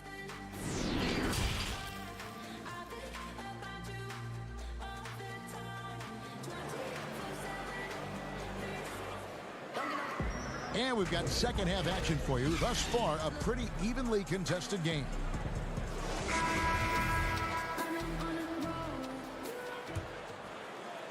Orlando trailing here. I think the Indiana Pacers, as an organization, a team that tries to grow its own superstars. Miles Turner certainly a guy in that conversation. The 11th pick back in 2015. He has gotten better every single year. And now let's check out the lineups courtesy of Gatorade, all fueled up and ready to go for the second half of basketball. On the court for Orlando, Augustine and Fournier are the backcourt tandem. At the 4 and the 5, we have Gordon and Vucevic. And it's Ennis in its small forward. And then Vucevic slams it in. Well, that's power and focus of Nikola Vucevic. Hit him, slap him, doesn't make a difference. And Doris, you look at Turner's input. It's definitely at both ends of the floor. No doubt, Kev. Turner was the league leader in blocks last season. He became a much more efficient three-point shooter. And now, all of a sudden, he's becoming a better facilitator out of the post. Just great development. They get it back. Oladipo outside. Clock at 4. Shoots the 3. And it's Orlando with the rebound. Vucevic has got his 4th rebound with that last one here tonight. Not how they hoped to start this half. 1 for 5, brick after brick. Let's start building the building. And Fournier kicks to Augustine. And Brogdon with a clear path to the rack. Throws down the breakaway jam. That's a stomach punch, guys. Turn it over and give him a free run to the bucket. Oh, you're so right. No question who has the momentum now. It's still close, though. These teams have been neck and neck. Let's see the response here. And the foul on Victor Oladipo. That'll be his 2nd foul of the game. Michael Carter-Williams checked in for Augustine. The Pacers also changing it up. Jabari Sampson's checked in for Victor Oladipo. And Justin Holiday subbed in for Aaron Holiday. T.J. McConnell, he's checked in for Brogdon. Gordon dishes to Carter-Williams. Here's Ennis. And a great assist by Carter-Williams as that one goes in. Ennis has got the lead up to 4 now for the Magic. McConnell passes to Warren. And the layup's good off the glass. Warren's got 8 points. It's about all you can do as a defender. Warranted just that talented and has that kind of focus when necessary. Well, you think back to T.J. Warren and how good he has been for the last few years. And yet last season, he took a huge step forward by adding the three-pointer to his arsenal. You know, missed that one, but still a really good start coming off the break. 3 for 4 now. This is as pure a shooter as there is. You've got to stay connected or it's a problem. Fournier finds Carter-Williams. Now here's Ennis. He's covered by McConnell. And there's the call on Jakar Sampson. That's his 1st foul. And the way Warren improved his 3-point shooting last year, Doris, was incredible. No doubt, Kevin. This is a guy who went from below 25% the year before from distance to making over 40% of his range shots. He did all this while coming close to tripling his 3-point attempts. What an improvement. The ball movement on this run has been fantastic and is a big part of why they've been able to get these good looks. Pass to Vucevic. Here's Birch. And down it goes, jamming that one home. Well, you can see why his teammates love playing with him. Vucevic willing to find the open guy. Nice shot by McDermott. And since halftime, this has become an intense ball game. They are getting after it hard. It has become a real battle out there. Ennis passes to Birch. It's good, the assist that time from Ennis. Ennis has got 3 assists in the game. Now, here's McConnell. Carter-Williams covering. Some nice passing here by Indiana. Here's Sampson, defended by Gordon. Sampson's shot is off. Boy, 9 times out of 10, that's going in. I'm sure he surprised himself with the miss. That's going to be out of bounds. The Magic will retain possession. And you look at this Magic roster, so much potential. I think, Greg, they have done a great job of drafting to the style of play they want to play. Guys who want to get after it on the defensive end. Guys who can switch and slide on the perimeter. Guys who can protect the rim. That is the backbone of this organization. It's stolen by Vucevic. And here we go with the Magic fast break. Bamba passes to Ross. Vucevic with it. And Holiday picks him up defensively. Here's Bamba. And that won't go, missing the go-ahead bucket. Indiana's gone 3 of 5 with the long ball since entering the second half. Here's Holiday inside. Here's Bitadze. Sumner kicks to Holiday. Just 5 to shoot. Indiana needs to get a shot off. And the Pacers can't get it to go. Here's Gordon. And it's Gordon finishing it off. Well, what you love about Aaron Gordon, he's got strength, athleticism, and a high motor. This guy can make tough shots. He's 0 of 2 at the line in this one.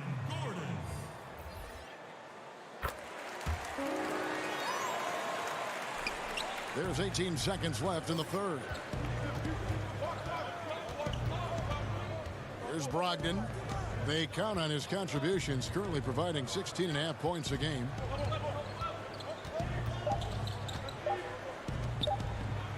Oladipo for three, and that would have counted, but his shot was off the mark this time.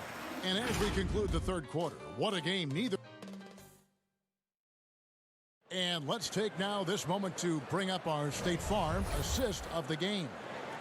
And I'm glad this was the pick because I love this pass. Such a great dish. That's what I call court vision. Well, making the game easy for your teammates, Greg. All about putting them in a position to score. That's pretty.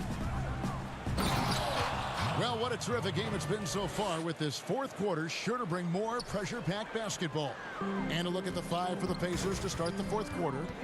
Ogden and Oladipo, the backcourt duo. Warren and Turner at the 4 and 5. And it's McDermott in at the 3 slot. And so he hits the technical free throw. And something that's troubled Indiana the last 3 years, rebounding. I think, Greg, it's probably manifested at both ends of the floor, right? Some of it's about roster construction. Some of it's about style of play. Some of it's about philosophy.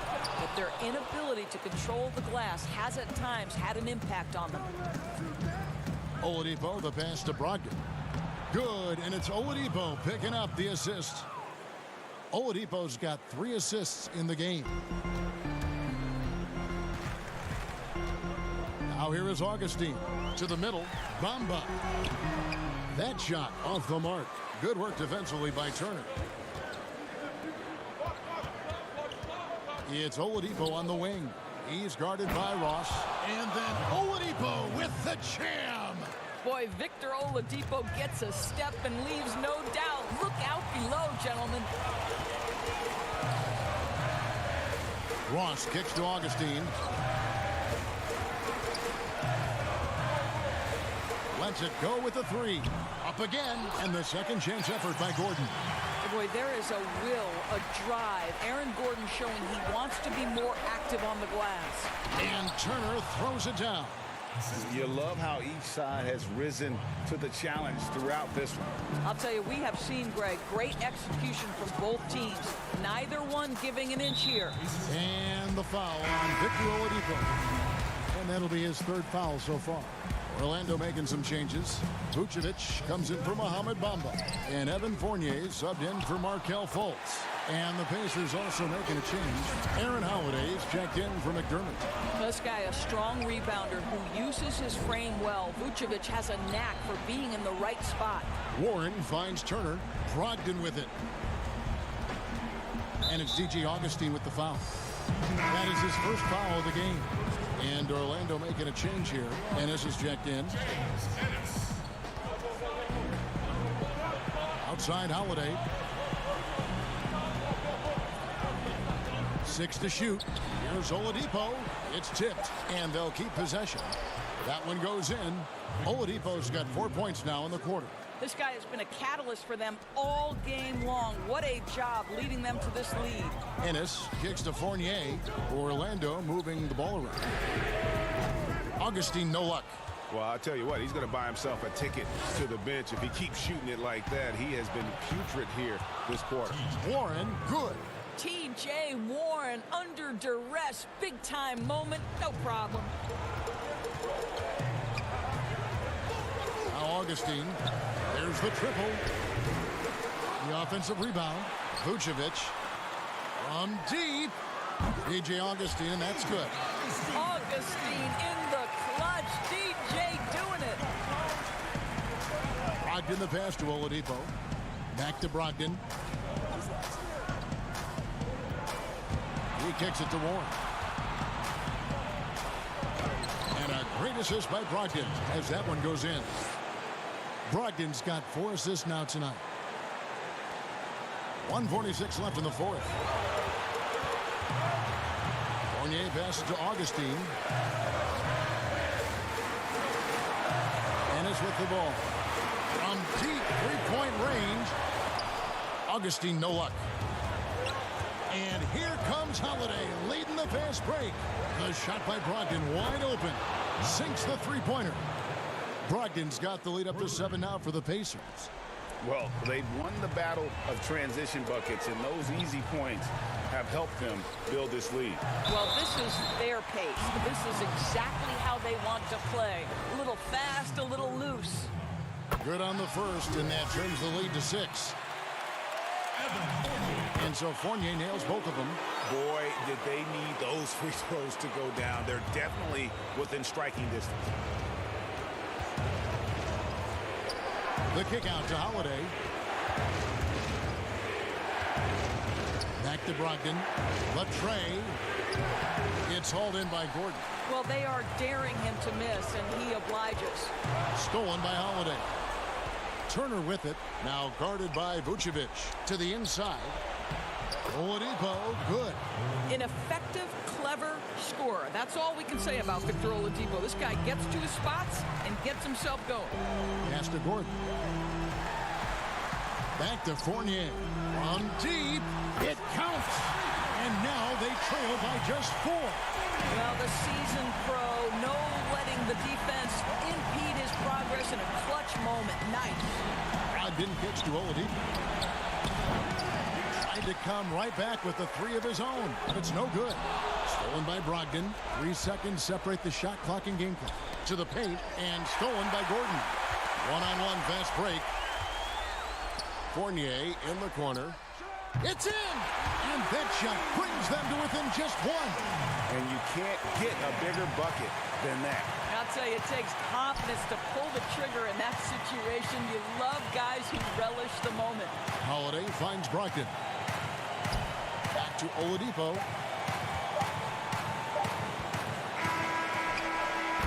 So a close game sees Indiana take this one. This win. All right, David, thank you. And that'll wrap it up, folks. For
unprecedented improvements, shooting, puck pickups, upper and lower body fluidity, and goaltending.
Unprecedented improvements, shooting, puck pickups, upper and lower body fluidity, and goaltending.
unprecedented improvements, shooting, puck pickups, upper and lower body fluidity, and goaltending.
We've been talking so much NBA 2K21, but we wanted to stop and take a moment to thank you guys for tuning in and joining us for 45 episodes in NBA 2K20. We've had so much fun connecting with you all over this past season.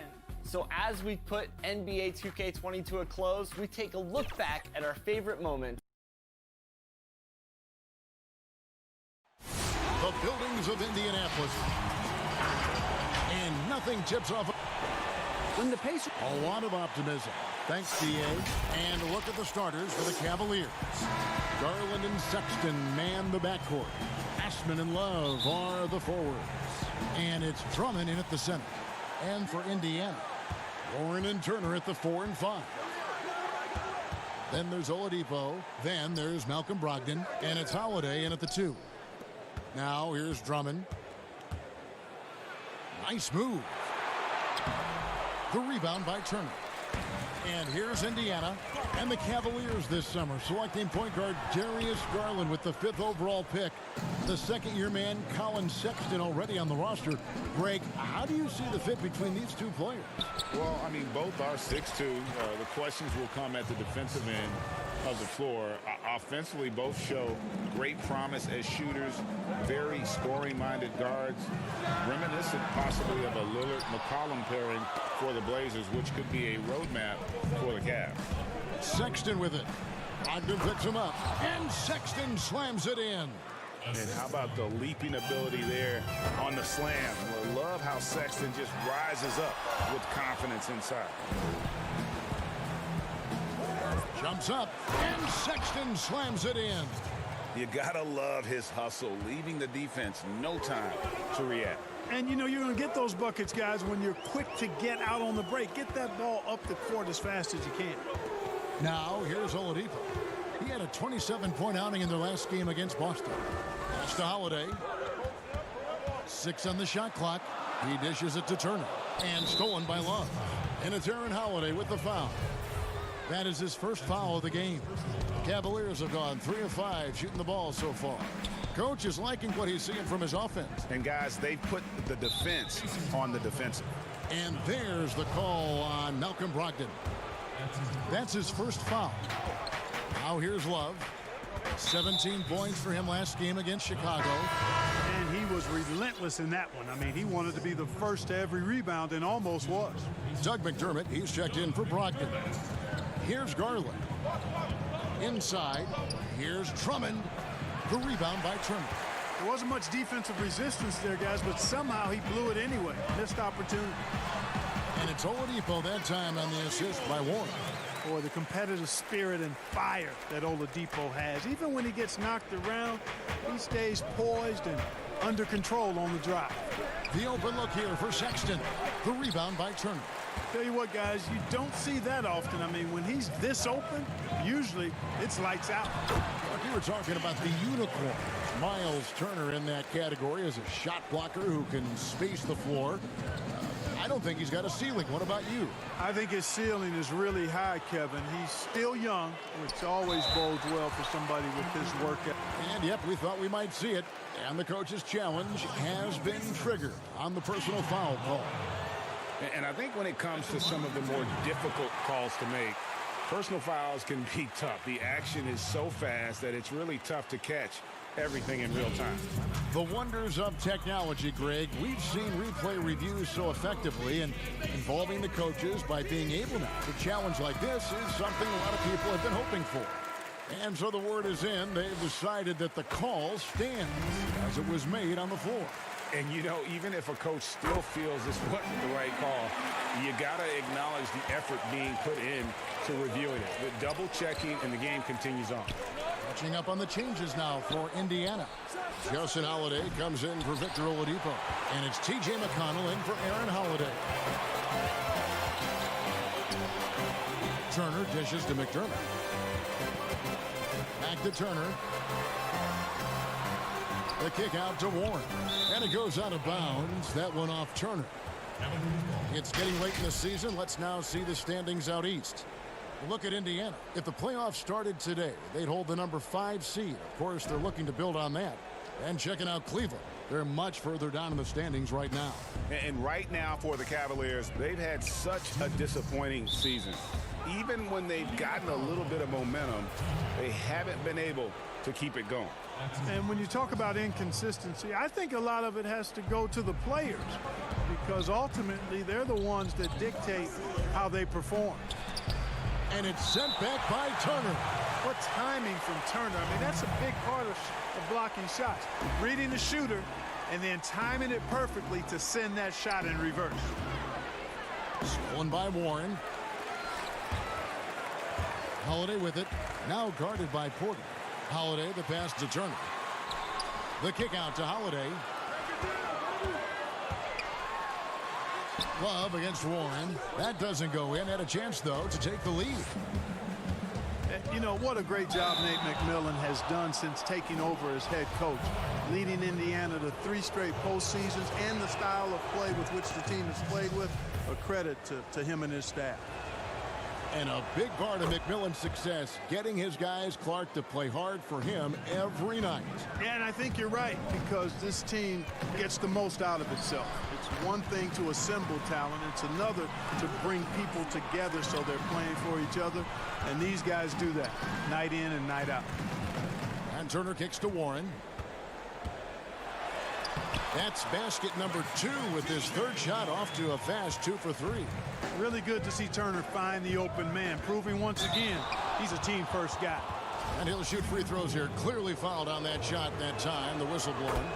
And the foul goes against Indiana. The Cavaliers have been perfect at the line so far, albeit just 2 for 2. And as a team, really just middle of the pack in terms of their percentage from the line at about 76. And this year they haven't quite been able to maintain the free throw percentage they had last season. Looking at the last game for the Indiana Pacers, it was a loss to Boston. Outside Porter. The pass to Sexton. Cleveland moving it around. Turner with the steal. Now, here's McConnell. Defense right on him. Good work there as it goes. Nice job getting inside for the layup. Got the deep thinking jump shot. Gave a little pump fake, and then off to the races. Turner finds McConnell. No luck that time on the shot that would have put them on top. Oh, Porter in position. McDermott with the steal. Fast break. Here comes Indiana. Holiday is running. The shot by Turner, no good. Well, you know, stopping him is never easy to do, but the defense was strong there. A high motor keeps Drummond engaged defensively. He doesn't want to let any shots go in. A good close contest so far as we finish.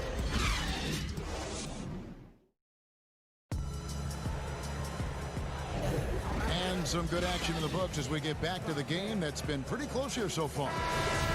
And now we'll get perspective here on how the hustle game has been going for the Pacers.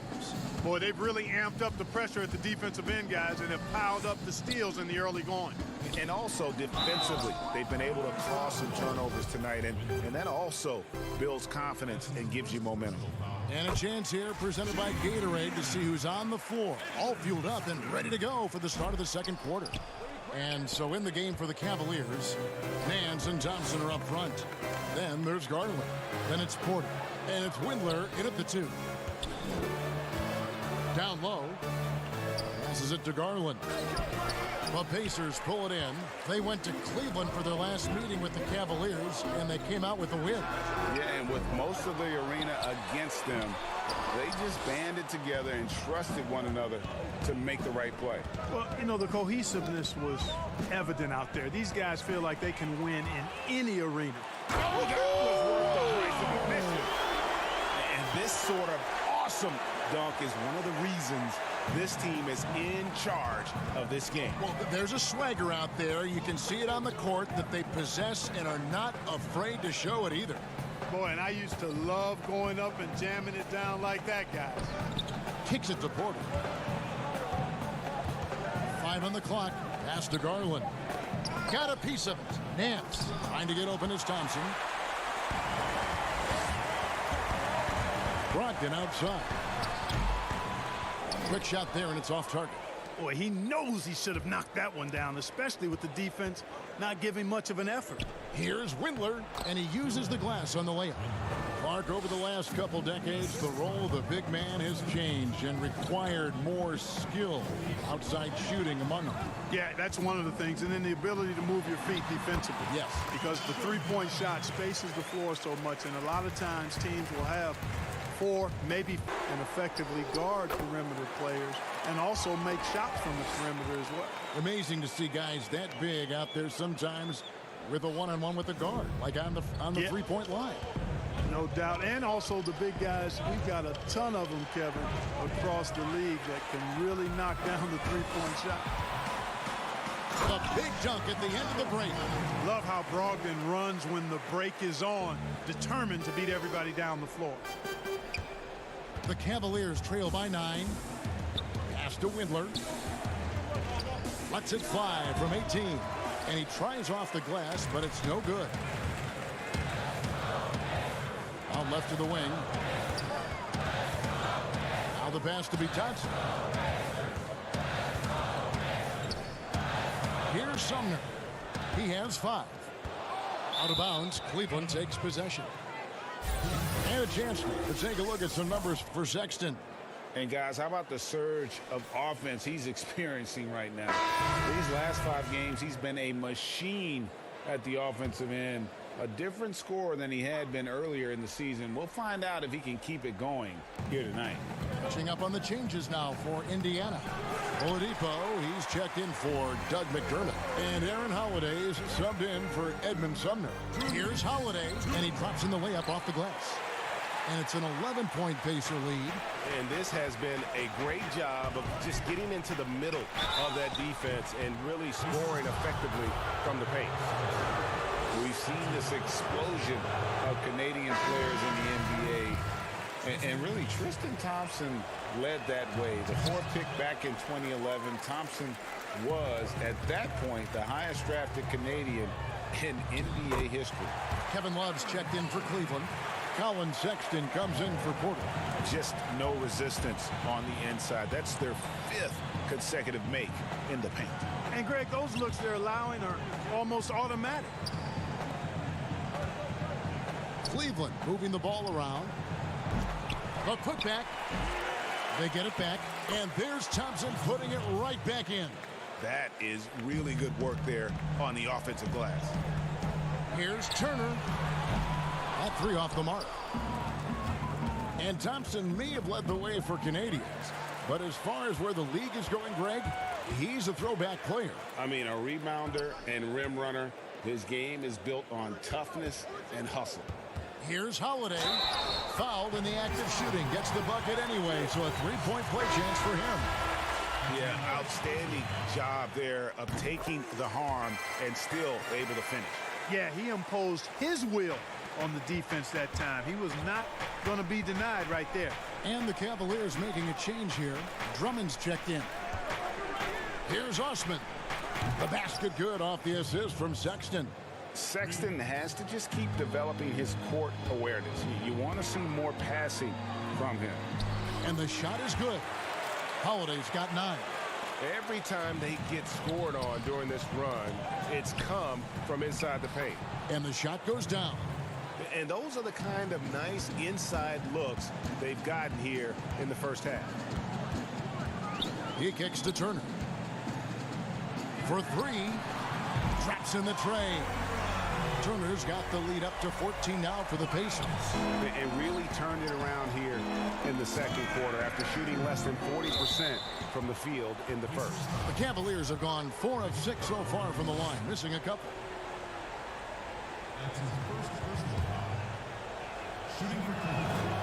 He's off on the first.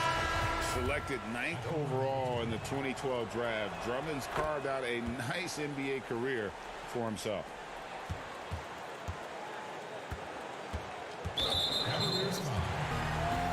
The Pacers shooting their 6th and 7th free throw attempts tonight.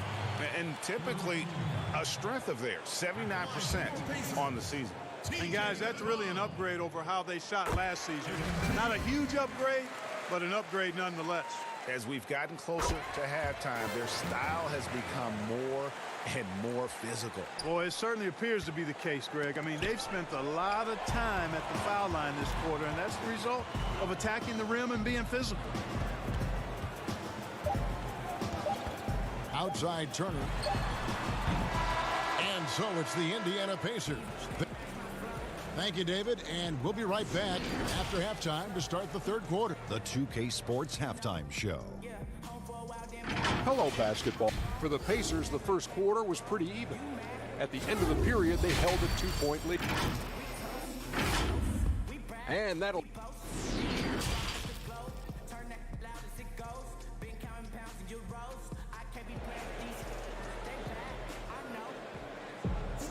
And as we dive into the second half, we'll find out if the next 2 quarters are any different from the first 2. So far, it has been a runaway. And so it's Turner with it. He brings it up for Indiana. After this one, they're off to Philadelphia to take on the 76ers. That will be a getaway game for them, a 1-game road trip. Oren and Turner at the 4 and 5. Then there's Victor Oladipo. Then there's Malcolm Brogdon, and it's Holiday in at shooting guard. So that's the group out there for Indiana. Garland, no good. And you could tell he thought he had a little more space, but the defender was right there. You know, that's a trademark of his defense. Quick to react, close down the shooter, and then affect the shot. And that one's good, Brogdon. A shot that Brogdon continues to work on. I like whenever he shoots from the mid-range. Boy, quickly becoming a real force defensively. Miles Turner, one of the league's premier shot blockers. Brogdon with it. Garland picks him up. A wide open look here for Oladipo. And there's Brogdon putting it right back in. Guys, his consistency in terms of shooting has really helped them seize control. Osman. Once again off the mark by Cleveland. And you look at the job description for an elite defensive big man. Nowadays, it's not enough to just protect the rim. No, you've got to be able to move your feet and also defend on the perimeter as well. And that's where Turner's quick feet have helped him. He's able to guard smaller players and recover to the lane. And that's a nice combination. Catching up on the changes for Cleveland. Nancy's checked in for Love. And Porter subbed in for Colin Sexton. Here's Osman. Dishes it to Drummond. 90 seconds now into the second half. Garland, no good. Boy, an awful beginning to this half, guys. Missing their first 4 attempts. Not watching the line there. That'll be a backcourt violation. After a first half where he had just 1 turnover, fellas, things have changed in the second.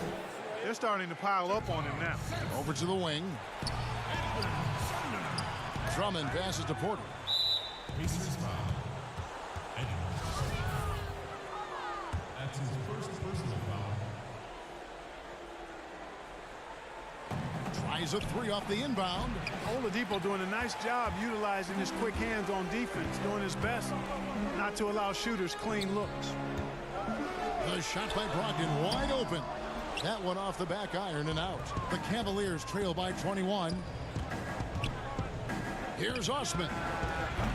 No good on the 3. The Pacers have gone 3 of 5 to start the second half, developing a nice rhythm out there. And though they've made the playoffs 4 straight years, Indiana can't seem to get past the first round. And it's not for a lack of effort, guys. The effort is there. The chemistry and continuity is there. They suffered a big, untimely injury, the one to Victor Oladipo, and it's been hard for them to attract top free agents as well. Cleveland moving it around. And Darius Garland picks up the foul. That's foul number 2 for him. Indiana making some changes. McDermott's checked in for Victor Oladipo. Justin Holiday comes in for Edmund Sumner. And it's T.J. McConnell in for Brogdon. Then for the Cavaliers, Thompson, he's checked in for Andre Drummond. And it's Matthew Dellavedova in for Garland. McConnell kicks to McDermott. On the wing, Holiday. Passes it to McDermott. Shot clock at 6. And Matthew Dellavedova is going to pick up the foul. That's his first foul. That's his first personal foul.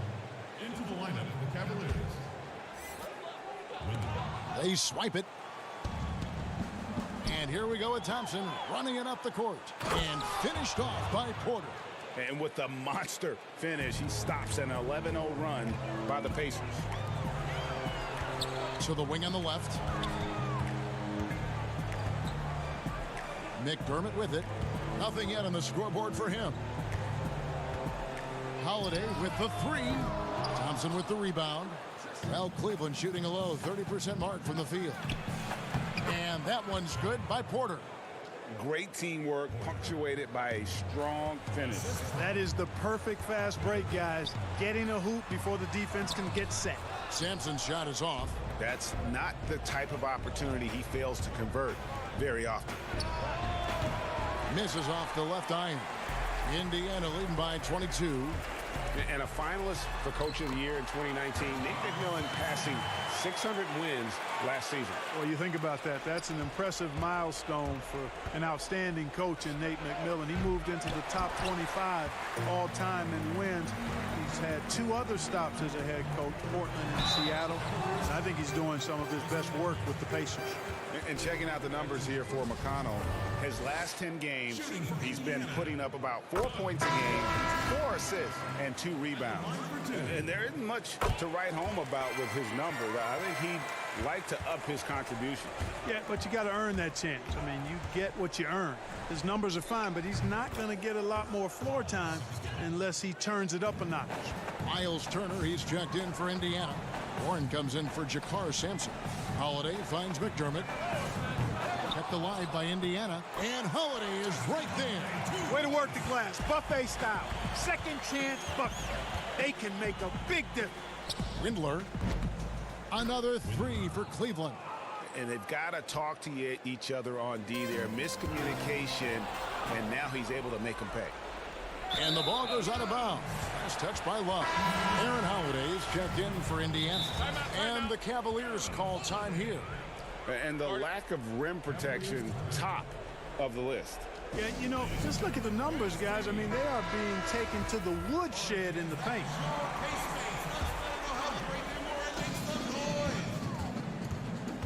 Five-second differential between the shot clock and the game clock. The shot by McConnell, no good. And it's Thompson with the ball. He'll bring it up for the Cleveland Cavaliers. It's off to Charlotte for him after this game as they take on the Hornets. 7-game road trip continues for them. That'll be game number 3. Deflects the pass. And here's Warren for 3. It's good from long range. Warren's got his 3rd basket of the night right there. And with the lead, I like the strategy here. Continue to get the ball to guys who can do something with it. If it's working, keep working it. That's what I say. Keep the pressure on them. And so it's the Indiana Pacers holding a very comfortable 25-point lead as the quarter comes. And a chance right now to show you our State Farm assist of the game. And I'm glad this was the pick because I love this pass. Such a great dish. That's what I call court vision. Yeah, and with the accuracy to go along with that vision. I mean, he put the ball in the absolute perfect spot. That's how you orchestrate it. And there have been 2 very different performances from these teams today as we get going in quarter number 4. Timeout called Cleveland. And Clark, when you think back to your playing days in high school, what memories come to mind? Well, just the fun of being able to have success all 4 years I was at St. Joseph High School in Cleveland, the way the city rallied around us my senior year when we had a chance to play for a state championship. Unfortunately came up short. The teammates and coaches and teachers that I had a chance to enjoy those 4 years with, all really fond, special memories for me.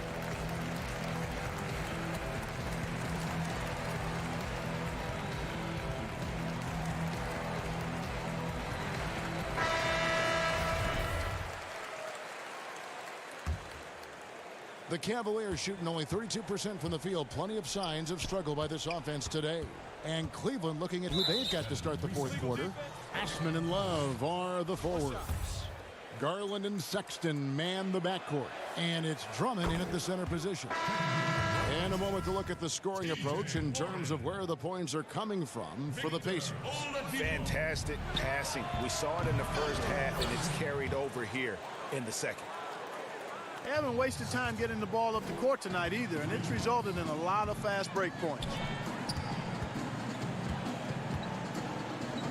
Mark, should the NBA consider widening the court to even out the value of those corner threes? You know, that wouldn't be a bad idea, Kevin. But I also like the fact that there's a deep three at the top and on the wing, and then you've got a little shorter three if you can get to that corner. Widening the lane to make that three more in line or symmetrical with the deep three at the top.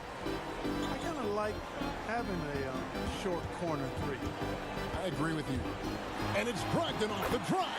Scores the bucket. He's 7 for 11 and continues to look good. Encouraging signs for him after starting the game poorly. He's picked it up here in the second half. The shot by Sexton, no good. It's a +5 advantage for them in rebounding after that one. Here's Oladipo, plenty of space. Open jump shot off the mark. And thus far, they've managed to overcome an off game from him offensively. The shot by Sexton, no good. And there's the call on Malcolm Brogdon. And that'll be his third foul so far. The Pacers making a switch here. Holiday's checked in. The Cavaliers again can't hit. Pacers leading by 21. Here's Oladipo, and the layup is good after a nice lead pass. Changing ends quickly, getting the advantage in numbers and finishing. They've been doing it all night long. You know, they've been the more up-tempo team, clearly. It's helped them gain the advantage in this one. Controls the rebound and puts it back up and in. Boy, Oladipo has tremendous athleticism, and with his effort on the offensive glass, he keeps possessions alive for his team. Osman, the pass to Sexton. His three-pointers off the mark. The shooting numbers just aren't there yet in the quarter. Out to Turner. Indiana moving the ball around. A three ball. Rebound Andre Drummond. Drummond's got his 7th rebound of the game with that last one. You know, even though they have the lead, you can tell he's frustrated with himself that he's not doing more. The Pacers have gone 3 of 7 from the floor in the fourth. That's a 42% mark in the quarter. And so it looks like the Pacers will retain possession here. And he made the right read on that play, but just couldn't secure the steal. And you know, fellas, 1 second quicker, and that's going the other way. Looking at who's out there now for the Cavaliers. Nance comes in for Kevin Love. And it's Matthew Dellavedova in for Colin Sexton. Cleveland's gone into a funk from downtown in the fourth. Only one of their 5 three-pointers has found the bottom of the bucket. Man, it's so good to see how Dellavedova plays to his strengths, guys. I mean, specifically, how he finds the open man. Nice. Holiday dishes to Warren. Back to Holiday. Baseline J on the way, and the Pacers can't get it to go. And so it's Dellavedova. He'll bring it up for the Cleveland Cavaliers. So far in the fourth quarter, they've allowed just 6 points. TJ Leaves checked in for the Pacers. TJ McConnell comes in for Victor Oladipo. And it's good for 2. Boy, you can see the connection these guys have. They ran the play well. The defense had no idea how to deal with it. And Dante Exum picks up the foul. That is his first foul of the game. Last season, the NBA announcing the launch of a league in Africa, along with FIBA. Clark, what do you think of that move? I think it's another example, Kevin, of the globalization of the game and the NBA's intentional, purposeful way of expanding and continuing to grow the game for the sake of the business of basketball, which is a game that obviously you and I love. And Clark, we see so many foreign players come into the NBA and play well. Not just play, but play well. Yeah, and not just Africa, although a number of players from Africa, but a number of different countries have signed on. It could make for a more exciting league. And tonight's battle is going to end with a very clear winner, leaving nothing to chance. Impressive win for the Pacers. Their hard work on the glass paid off. I tell you what, they're both excellent rebounding teams, and it was a tough battle underneath all game. And I think ultimately that earned the W. And for the year now, they'll ramp up their win total to an even 40. And a lot of players tonight helped contribute to this performance, but in particular, a real good game it was for Miles Turner. Boy, I liked how he mixed it up on the glass. Wasn't afraid to get in there and do the dirty work. Showed some real grit and toughness tonight. The Cavaliers have gone 6 of 12 from the field here in the fourth and even 50%. And Love has it in the corner. No good on the triple. And the Pacers with possession here. It's an 18-point game. And Oladipo kicks to Holiday. Back to Oladipo. It's Brogdon on the wing. It's Turner high post. Just 5 on the clock. And here's Warren for 3. Porter pulls it in. Now here's Garland. Wing shot on the way. Here's Love. The kick out to Porter. Sexton the pass to Porter. Three-pointer. Here's Love. Off target from the baseline. Well, they'll be happy with that look, even though it didn't fall. You know what? That's a confidence shaker for him, though. I mean, thank you, David. Great interview once again. Thank you for joining us.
benefits to the stick, resulting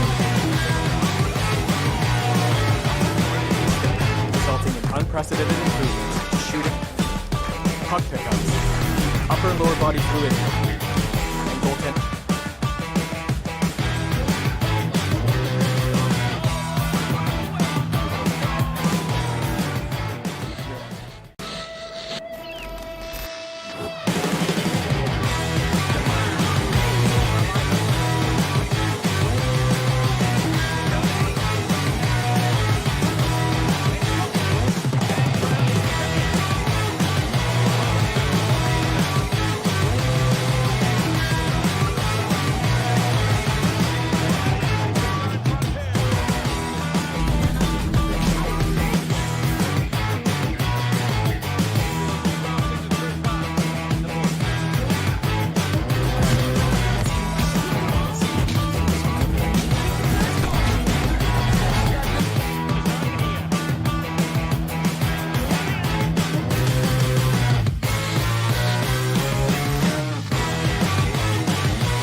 Welcome to this very special episode of NBA 2K TV. I'm Alexis Morgan. And I'm Chris Manning. Special episode because we have reached number 200. Here's Tatum and You play 2K all the time. You act. Yeah. Oh, yeah. And now you have an album. Anything you can't do? I can't lose. and getting mentally prepared to compete. You see the focus. And now a chance to take a look at some numbers for Brogdon. And he's not passing the ball as well this month. If you look at his numbers from earlier in the season, he's not seeing the court as well. It may be a little too focused on creating his own shot than orchestrating for the guys around him. Let's check out Chicago's starting lineup. White and Levine team up in the backcourt. Markkanen and Carter are up front, and it's Porter at the 3, the small forward. And for the Pacers, Warren and Turner at the 4 and 5. Then there's Oladipo. Then there's Malcolm Brogdon, and it's Holiday in at the 2. Levine can't hit, and so Holiday will bring it up for the Pacers.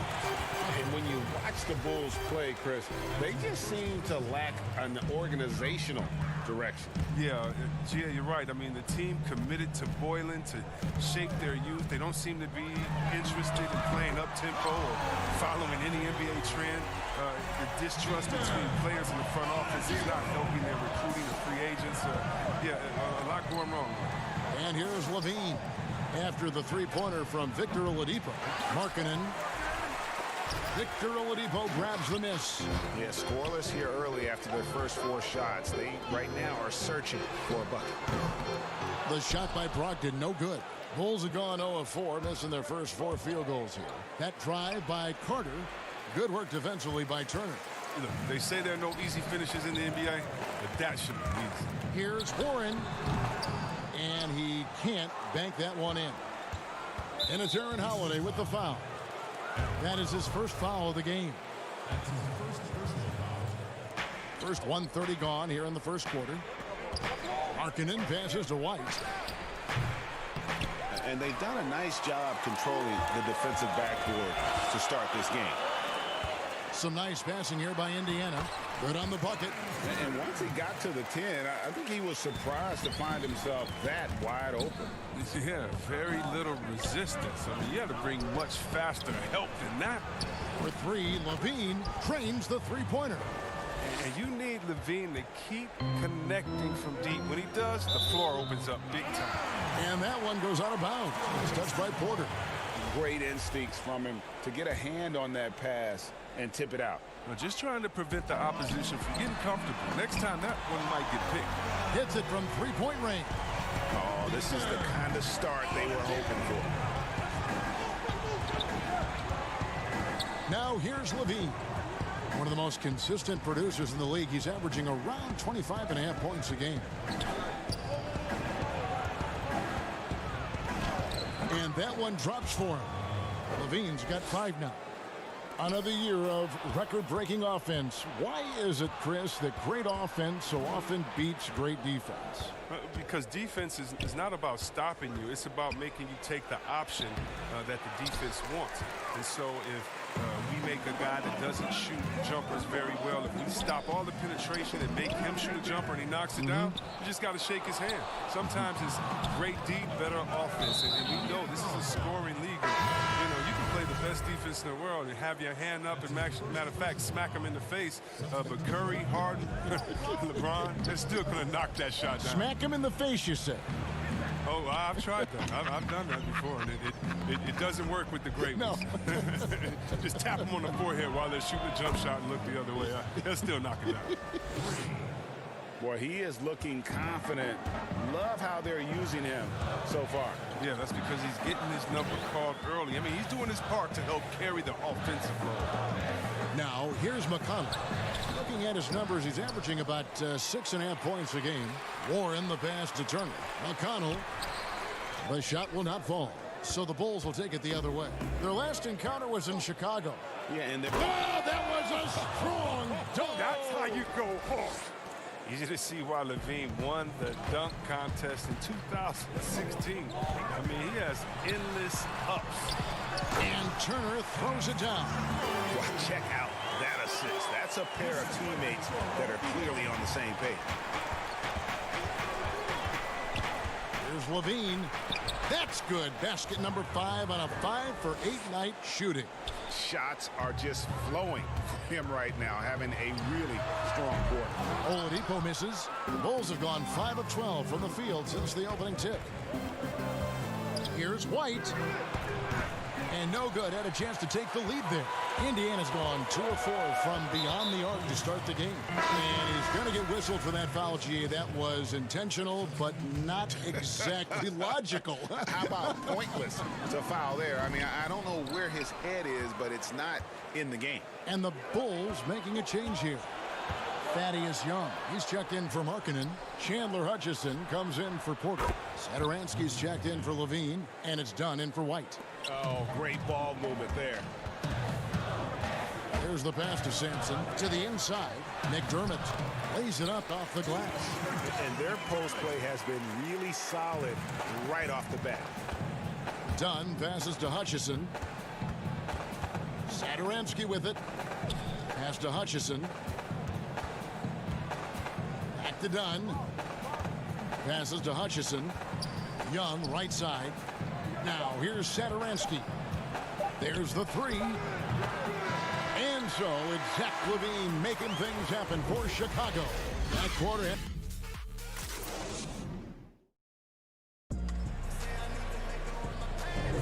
Some good action already in this one, but a fairly even matchup after the first quarter of play. And guys, what's your take on the Bulls so far? Just stretching out the floor in that first. They had the defense scrambling. Or just wearing them out. I mean, when you space the floor like this, the defense has to run and expend energy. On the court right now, second quarter for the Bulls. They've got Young. Thomas Satoransky is out there with Chris Dunn. And it's Cornette in at the center. Sampson kicks to Sumner. On the wing, Holiday. That shot missing. Good defensive work there by Young. And not many checks in the NBA, but C-Web, Thomas Satoransky leading the way on that front. Yeah, best player from the country that is having a golden age for their national team. Satoransky, I mean, he said that he is very proud to represent the Czechs in the NBA, and he's doing a great job at it. Valentine's checked in for Luke Cornette. The Bulls leading by 3. Here's Valentine. That's no good. Misses his first shot of the night. Everything looks good to the finish. And it all goes. Sumner's shot is off. And so Young will bring it up for the Bulls. They get to take on the Heat at Miami after this one. That'll be the last game of their very short 3-game road tour. Attacking in transition, the most consistent way to generate easy looks. Yeah, you can tell they love to get out and run when the opportunity is there. Here's Sumner. And not a good shot for him. They can get better looks than that. And Justin Holiday picks up the foul. That is his first foul of the game. Aaron Holiday is checked in for Indiana. Malcolm Brogdon comes in for Edmund Sumner. Chicago also making some changes. Carter, he's checked in for Chandler Hutchison. And it's Shaquille Harrison in for Chris Dunn. And there's the call on Malcolm Brogdon. That's foul number 2 for him. Pass to Satoransky from deep. A rebound by Bitadze. Well, you don't see that very often. A wide open 3 is usually like a layup for him. And it's Brogdon off the drive. Good work defensively by Carter. Nothing less than that kind of defense will cut it against him. That's just great work inside. It's Young on the wing. And Young slams it home. Oh, he just punches that one down with a fury. He rubs it in a little deeper with the hanging finish. Fast break. Here comes Chicago.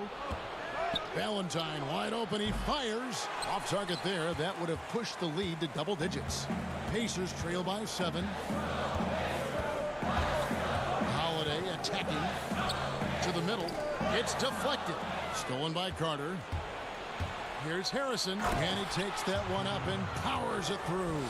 Well, easy look provided by Carter Jr. Always helps when your bigs can move the rock. To stop the run, and no problem from Brogdon as he finishes at the rim. Brogdon's got his first 2 points of the night. The pass to Harrison. He kicks it to Carter. Lets it go from deep. Up again. Sampson pulls it in. And the Pacers shooting 33% for the night. That's a big thorn in their side right now. And that'll be 2 free throws coming up. Officials on the call with the foul.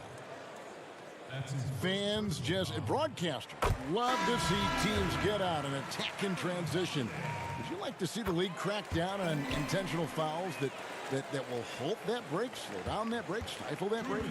No, because the home fans or the fans of the team that's fouling doesn't want that team to get out and get an easy 2 points. I mean, we still have to have defense in the game, so anything that takes away from team scoring, you just can't say, well, we want to watch them score, don't do it. No, and very honestly, if you're an unselfish team, usually on those breaks, it's usually because a player holds the ball too right. Usually they have another open player in front of them that they can pass it up to, and if you're an unselfish team, usually you'll still give the fans what they want, and that's a crazy highlight. It's blocked. Well, step in the right direction. Marketing must continue to make these kinds of efforts on defense. Yeah, I mean, maybe could have tried for a more memorable dunk than that one. And we know he's capable of those memorable ones. Here's White. He's off on that one. And Indiana will come the other way. After this one, they're off to Philadelphia to take on the 76ers. That'll be just 1 game played away from home for them. And the call on the shot that sends him to the line. It's on Lauri Markkanen. And you know what? You allow a guy to get right to the rim like that. That's your only option. Doug McDermott, he's checked in for Aaron Holiday. Chicago also making some changes. Luke Cornett, he's checked in for Wendell Carter. Porter comes in for Shaquille Harrison. And Chris Dunn subbed in for White. And the wide open shot from Warren. Offensive rebound, Oladipo. Warren on the wing. Still looking for his first bucket in this one. 4 on the clock. Here's Oladipo. And it's Chicago with the rebound. Last game matched up with the Magic. A tough loss there. Markkanen kicks to Dunn. And there's the whistle. 3-second violation. The Pacers making a change here. Sumner's checked in. And the Bulls making a change also. Hutchison's checked in. Here's McConnell. It's good. He scores. That's his first basket after missing his first 2 attempts. Now 1 for 3. 16 seconds left here in the second. And there's the foul. It'll go on T.J. McConnell. That's his first foul.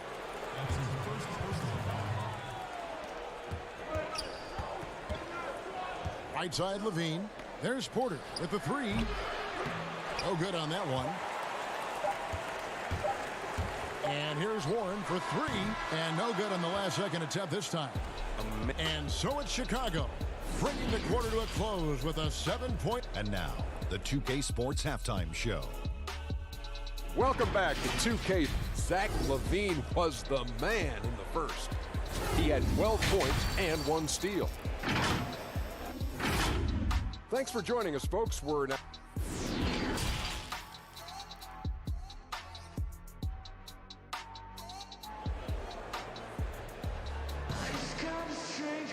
And if you're just joining us in this one, first half is in the books, 1 half to go.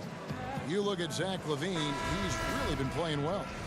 No problems fighting his way to the rim in this one. A lot of points in close. Yeah, slicing through the gaps in the defense. I mean, getting many of his buckets in the paint. All fueled up and ready to go. Let's reset the lineups courtesy of Gatorade for the second half of basketball. On the court right now for the Pacers.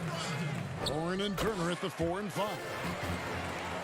Then there's Malcolm Brogdon. Then there's Victor Oladipo. And it's Holiday in at the 2-guard spot. White looking around. And there's the defensive 3-second call. Bulls shooting their first free throw attempt on the night. And the technical free throw is good. And the stretch big man Lauri Markkanen, very strong player on offense. Well, I told you, Kevin, it's no secret. I like Markkanen best when he is a bit greedy, searching for a shot. I mean, sometimes I feel he can defer too much, but he has the skills to be a great scoring threat if he is playing aggressive. And battling hard on the glass, they hold the advantage here so far. A clear look for Warren. Great positioning on the putback. You know, we talk about it all the time, guys. Those second chance buckets, always the result of that extra effort. Outside, LaVine.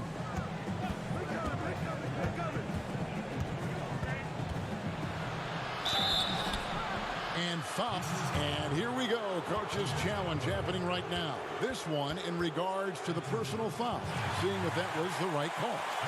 And I think when it comes to some of the more difficult calls to make, personal fouls can be tough. The action is so fast that it's really tough to catch everything in real time. The wonders of technology, Greg. We've seen replay reviews so effectively, and involving the coaches by being able now to challenge like this is something a lot of people have been hoping for. And so the word is in. They've decided that the call stands as it was made on the floor. And, you know, even if a coach still feels this wasn't the right call, you got to acknowledge the effort being put in to reviewing it. The double checking, and the game continues on. That should give them a nice little jolt. Yeah, it has to. They need a jolt, GA. Hey, guys, you think he was sending a message on that one? He doesn't like losing. Throws up, and LaVine throws it down. Oh, the lightning quick reflexes of Porter, they're just outstanding. Crafty at coming up with steals. Here's Brogdon. Shooting foul as the whistle blows. He'll shoot 2 free throws. It's going to be on Wendell Carter. Chris, of the guys you went against and played against, who would have benefited from today's style of play the most? Oh, man, I got a few names. Billy Owens. Billy Owens, to me, was a guy like a Kevin Durant. No, he couldn't shoot like that, but he did everything on the floor for us there in Golden State. And I think in today, an open game for him where he could get going, oh, man, that would just be incredible. I also think of a guy like Detlef Schrempf. He could post up, he could pop and pick, he could shoot the ball deep, he could shoot off the dribble, finish on the break. Whatever you wanted, he could give it to you that way. And I think for both guys, that size, that sweet spot, 6'7", 6'8", but played like a little bit of a guard, those two guys come to mind. And no matter who it is, that kind of D isn't going to get it done. Shots good from Young. How many times have we seen a possession like that from them today? Ending with a basket, coming off a pretty pass.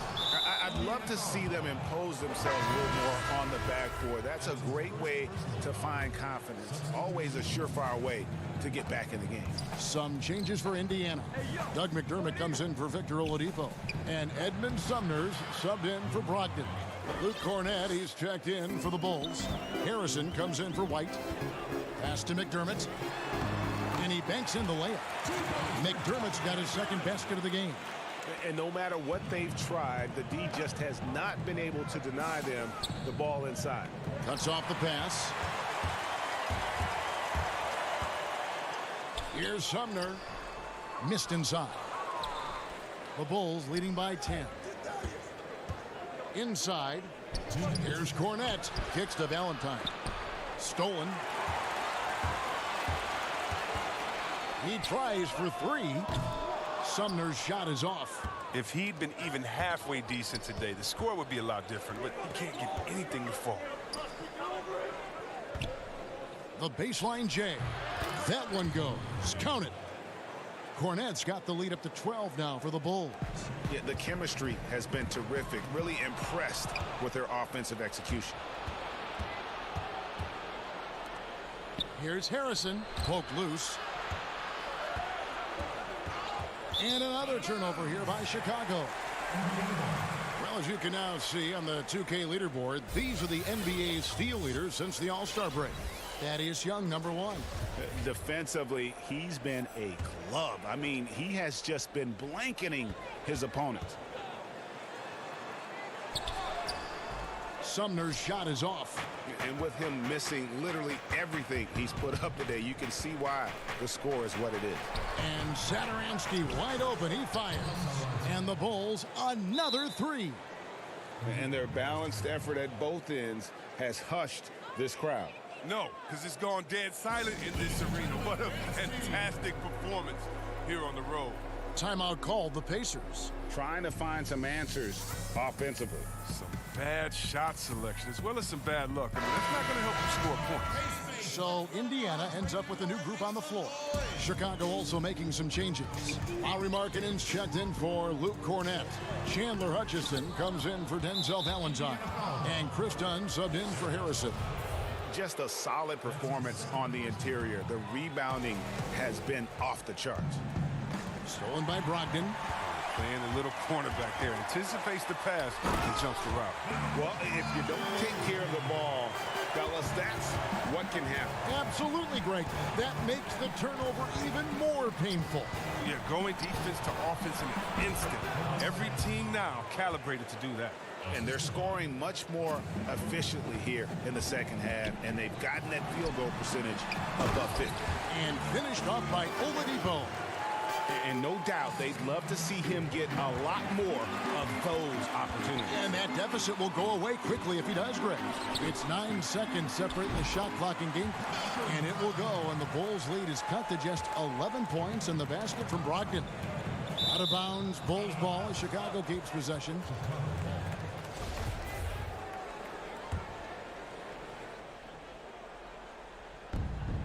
Dunn passes to Hutchison.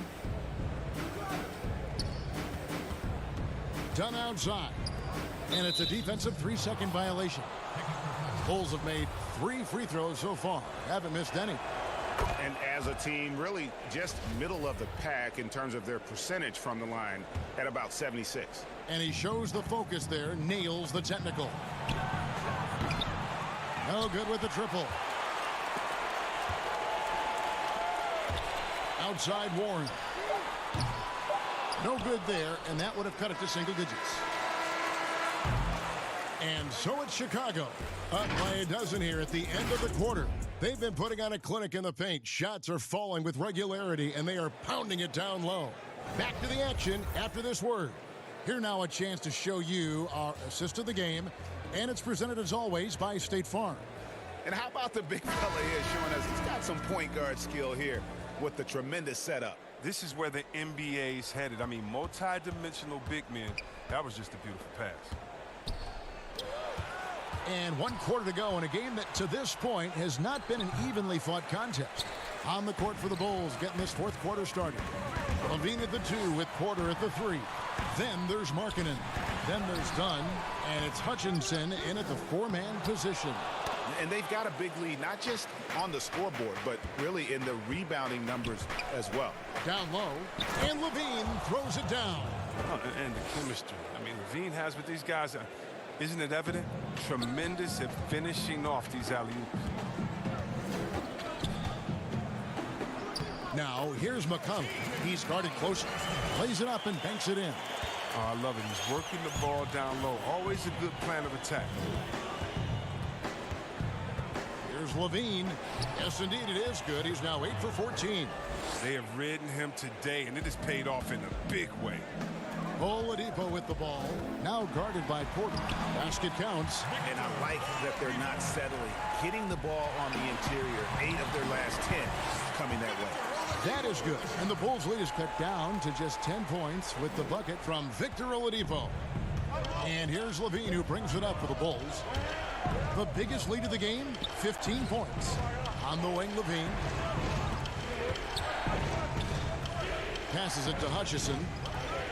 Some nice ball movement by the Bulls. And that one's good by Porter. Embracing the opportunity to shoulder more offense. Porter, come on, you gotta love the rise and fire attitude. Brogdon, and it's in there. Good, I need to see some more assertiveness out of these defenders. The Bulls leading by 11. And Levine, here we go. And good that time. Levine's got 6 points in the quarter. Showing off the entire arsenal right now. Levine's so outstanding, and scoring in a multitude of ways. And Chris, whether it's KD or Kyrie, we've seen stars grow irritated. Constant questions about their free agent destination. I would just suggest to them to go back in time. Nothing's new under the sun. Watch guys like Shaq, like myself, other guys that were free agents. It's a time to talk about it, and it's a time not to. And you can even speak about your impending free agency without insulting the fans where you're playing and without guessing of maybe where you will go next year. I just think that guys just need to be a little more sensitive with it. Fans really want to know, and if the media's going to ask you the question, you got to figure a way how to handle that out delicately. Well said. Just a little under 2.5 minutes have passed now here in the fourth. Brogdon the pass to Turner. Stolen by Carter. That's what we call intelligent defense. Just put himself in a position to make a play on that kick out. Oh, Levine is such an explosive player. He's able to fight through the contact and get it to go. From past the arc. Again, Levine missing. And you could tell he thought that triple was going to fall. Oladipo, the pass to Brogdon.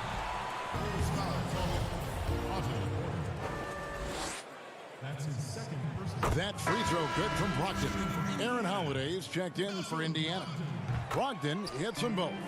And at the line, it's all about consistency with him. His routine, his stroke, it never wavers.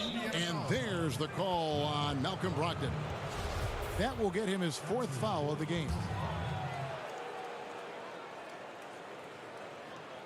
And we're about 3 minutes into the 4th quarter. 2 minutes. And Levine throws it down. And it's important that Markkanen develops his floor awareness. I mean, passes like that go a long way. Brogdon with it. Now defended by Markkanen. And that's a foul called on Lauri Markkanen. And that'll be his 3rd foul so far. Stolen by Markkanen. Oh, great steal. Is there an aspect of this game they haven't controlled? Oh, he makes it look all too easy. Levine, I mean, he's someone you can't allow to get this kind of position. They get burned this time. That's a shot they're willing to give up, though. Pass to Markkanen. Back to Levine. Porter, bounce pass. And the pass to Levine. 5 to shoot. The Bulls need to get a shot off here. And it's going to be a 24-second shot clock violation. They turn it over. Victor Oladipo, he's checked in for Doug McDermott. Pacers trail by 12. Here's Oladipo. That's his 6th field goal today, and that makes him now 6 for 11. I mean, he is tearing the defense apart, and let's face it, they have not brought their A game on that side of the ball. Chicago's gone 1 of 3 from outside the arc since we've reached the 4th quarter. And it's Aaron Holiday with the foul. That's his 3rd foul of the game. Here's Levine.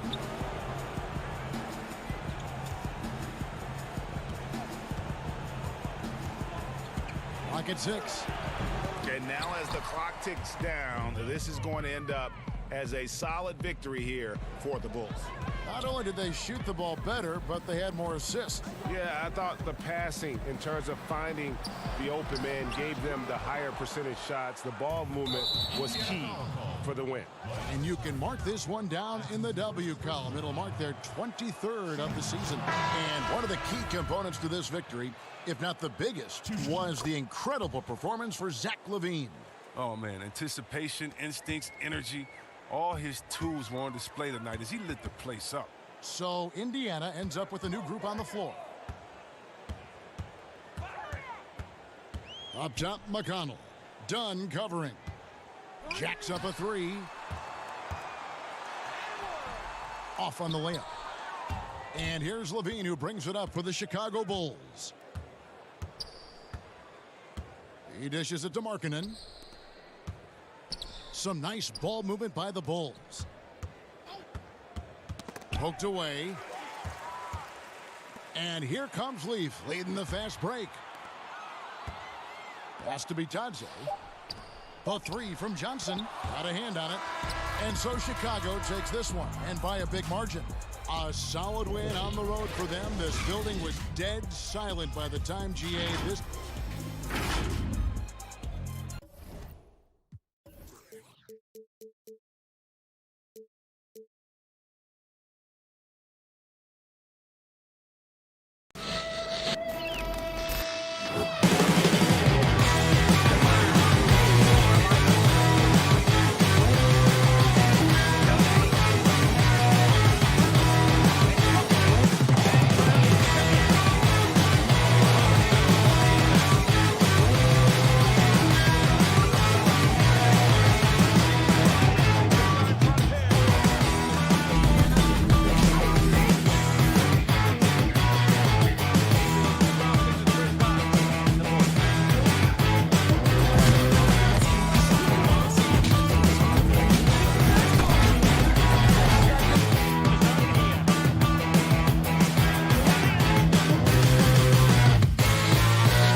unprecedented improvements, shooting, puck pickups, upper and lower body fluidity, and goaltending.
benefits to this game, resulting in unprecedented improvements in shooting, puck pickups, upper and lower body fluidity, and goaltending.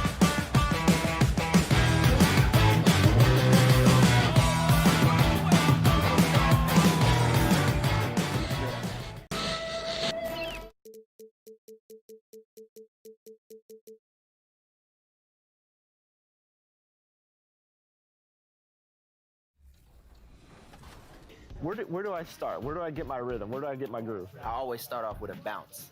You just start with a bounce, and then you see. I'm part of the baddest game, most successful game in the world. I went to Portugal this year, and the young tour guide goes, "It's Doris Burke from 2K." It wasn't Doris Burke, the announcer. It was Doris Burke from 2K. The tallest building in the state of Indiana. We are nearly ready for the tip-off. Well, the great DA, thanks. Let's quickly take a look at the standings out east. The season nearly complete. Look at Indiana. They've done well enough to be in 5th place in the conference so far. And checking out Orlando. They're down in 8th place. And right now for the Pacers, they've stayed right there, just in sniffing distance of the conference leaders. That's a solid accomplishment at this stage of the season. Yeah, even so, though, I'm sure they're not satisfied just being near the top of the standings. They're going to be looking to make a major push as the season winds down. A look at the Magic starting group. At the 4 and the 5, we have Gordon and Vucevic. Augustine and Fournier are the backcourt tandem. And it's Ennis in at the small forward. And for Indiana, Warren and Turner at the 4 and 5. Then there's Oladipo. Then there's Malcolm Brogdon. And it's Holiday in a 2-guard. Greg, you talk about the quiet producers in the league. T.J. Warren is one of the first names that come to mind. The last few seasons, Warren has come close to chipping in 20 points a game. Doesn't do anything flashy, but he just hits his shots and piles up the points on a nightly basis. Now, here's Fournier. Scoring-wise, he's definitely making his mark. Right now, he's averaging about 19 points a game. Well, Evan Fournier is a fundamentally sound player, and if his teammates are open, he will deliver the rock. So it's the Pacers now, following the bucket by Orlando. Here's Warren, and a great assist by Brogdon as that one goes in. Warren's got his second basket. And once he got to the 10, I think he was surprised to find himself that wide open. And I think defensively, that is not the way you want to start. Giving up high percentage looks, that doesn't typically end well. Ennis kicks to Augustine.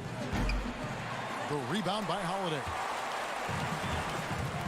And so it looks like the Pacers will retain possession here.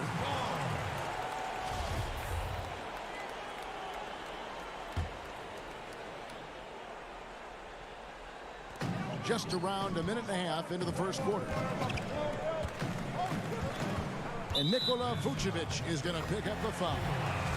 That's his first foul. That's his first personal foul. And here's Brogdon from the arc. Offensive rebound. Well, T.J. Warren is terrific at using his frame to become a factor on the glass. I love it. For Orlando, they've gone 1 of 3 from the field to start this one so far.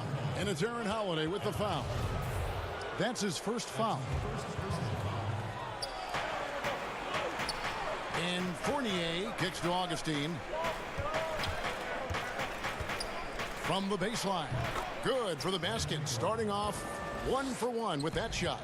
Well, boy, oh boy. Each year, Aaron Gordon adding to that offensive arsenal. The mid-range game is right there. Never easy to stop this guy at the rim, but that is a beautiful contest right there.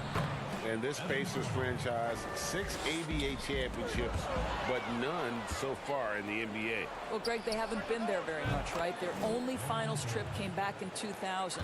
It took a Lakers squad led by Shaq and Kobe to 6 games.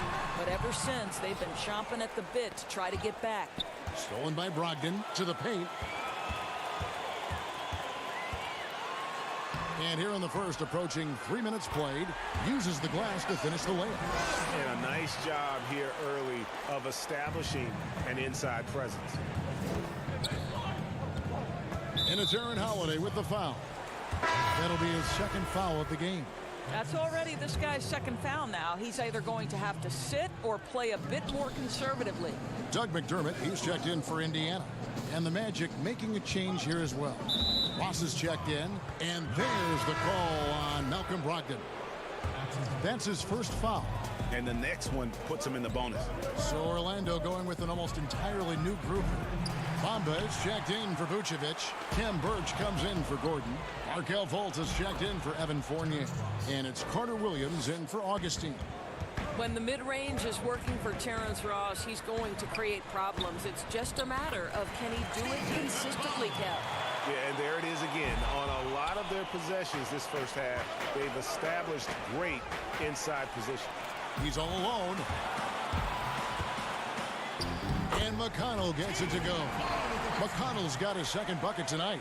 And the defense to start that play was terrific. I love the fact that they attacked early in the shot clock. Carter Williams feeling it out a bit. And there's the pass to Ross. Here's Birch. Shot clock at 6. Ross kicks to Carter Williams. A three-pointer off the mark. Indiana leading. Outside Holiday. It's up a 3. And Bamba pulls it down. And even with good coverage defensively that time, he has confidence to drill the 3. Well, make no mistake, Markelle Fultz, because of his athletic burst, can score on the interior. That's nicely done. There's Bitadze. Markelle Fultz making his last shot. Sampson's shot is off. Intercepted. And here they come. Bitadze with the bucket. You gotta love his hustle, leading the defense. No time to react. The finish in transition, nice and easy. About 7 seconds separating the shot and game clocks. Ross, that's good. Terrence Ross in his comfort zone from distance. This guy has always had the eye of a sharpshooter. McConnell, 2 free throws coming up, and they call the shooting foul. And really the defense fouling there to prevent the layup, but that's exactly what you need to do. The Pacers shooting their first free throws of the game on this trip to the line. He hits both from the stripe. 19 seconds left in the first. The Magic shooting their first free throws of the evening. The first one falls.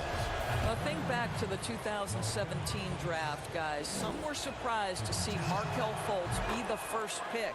And when you think back on that draft, there's certainly a lot of what-ifs. Here's Sumner. And the Pacers can't get it to go.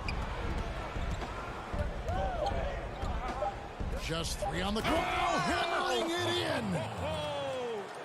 Yeah, great anticipation of where the open man was going to be, and Terrence Ross finds him immediately. That's really pretty. Offense, the order of the day as the first quarter comes to a close. Magic lead by 4. It's the NBA on 2K Sports from Indianapolis. And if you're just joining us, we've played through 1 quarter in this one. And guys, for the Magic, what jumps out to you so far, numbers-wise? Well, the offense is clicking, and they seem to have seized the momentum here early on. Boy, it's been a really pretty thing to watch, executing their game plan to perfection. We've got T.J. McConnell, and it's Holiday in at the 3. So that's the group out there for Indiana. 6 on the shot clock, stolen by Holiday. Now the Pacers moving it up. That's good, and the Orlando lead is cut down to just 2 points with the bucket from McConnell. Just great anticipation and awareness to come up with the steal and then trigger the fast break. Pass to Ross. From deep 3-point range. That one no good. So the Pacers will take it the other way. This time the net was right here, and they came out with a win. And the last time they were able to come away with that win because of their depth. Great production from the reserves. I think sometimes the bench can make or break you in a particular game, and that was a total team effort, no question. Fultz, nice pass. Led him to the rack perfectly for the layup. Fultz has got the lead up to 4 now for the Magic.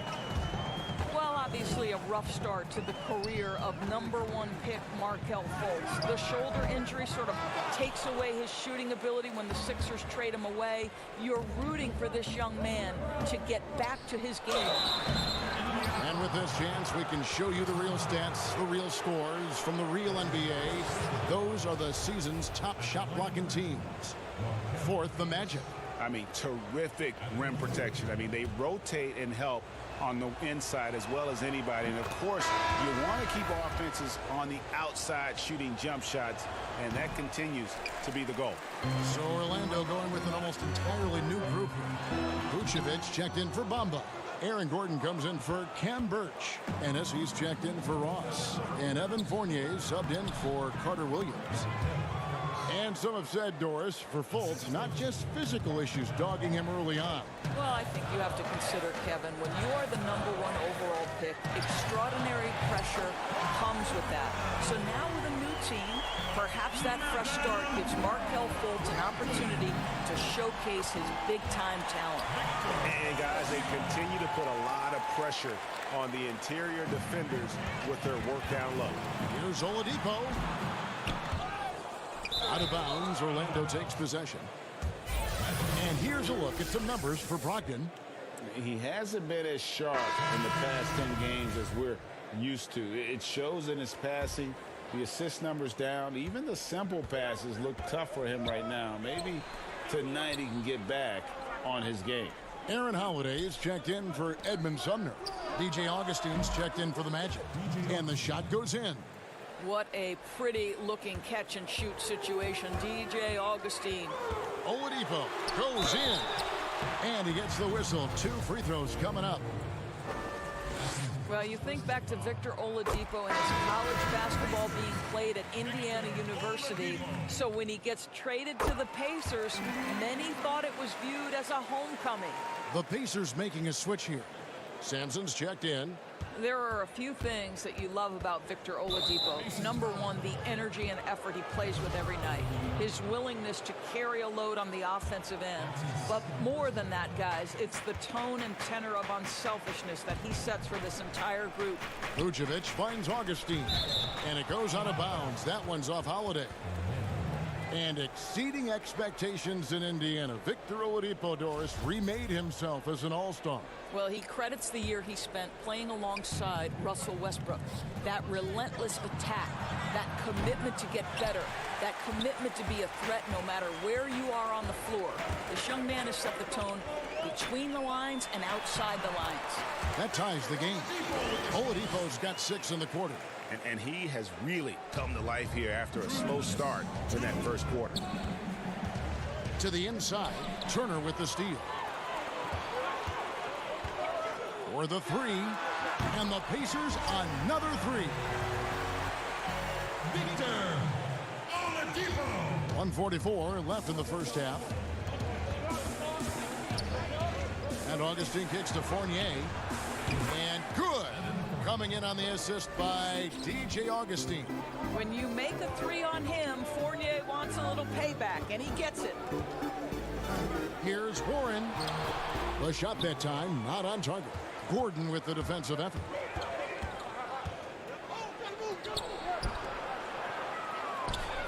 Shot by Ennis. Nobody around. A 3-pointer is right on target. And now it's a 3-point Magic lead. Oladipo outside. The dish now to Turner. It's stolen by Ennis. Fournier with the ball. And Holiday picks him up defensively. And then Gordon with the dunk. You've got to stay between Aaron Gordon and the basket, particularly in transition. If you don't, you're toast.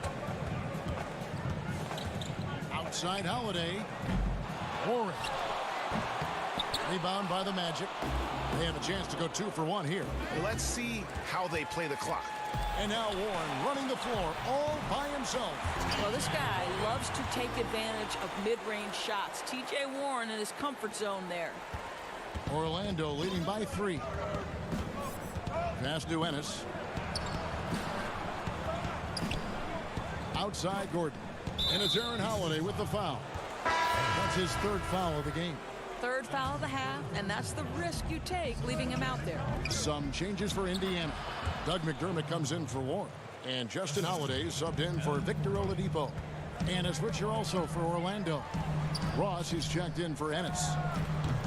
McDermott can't get it to go. And it's Orlando's ball. A big stretch here going 10-2. And it's Vucevic. That time on the assist from Ross. Vucevic has got the lead up to 7 now for the Magic. Holiday finds Turner. Three-pointer. Unable to get that one. And so it's Orlando bringing the...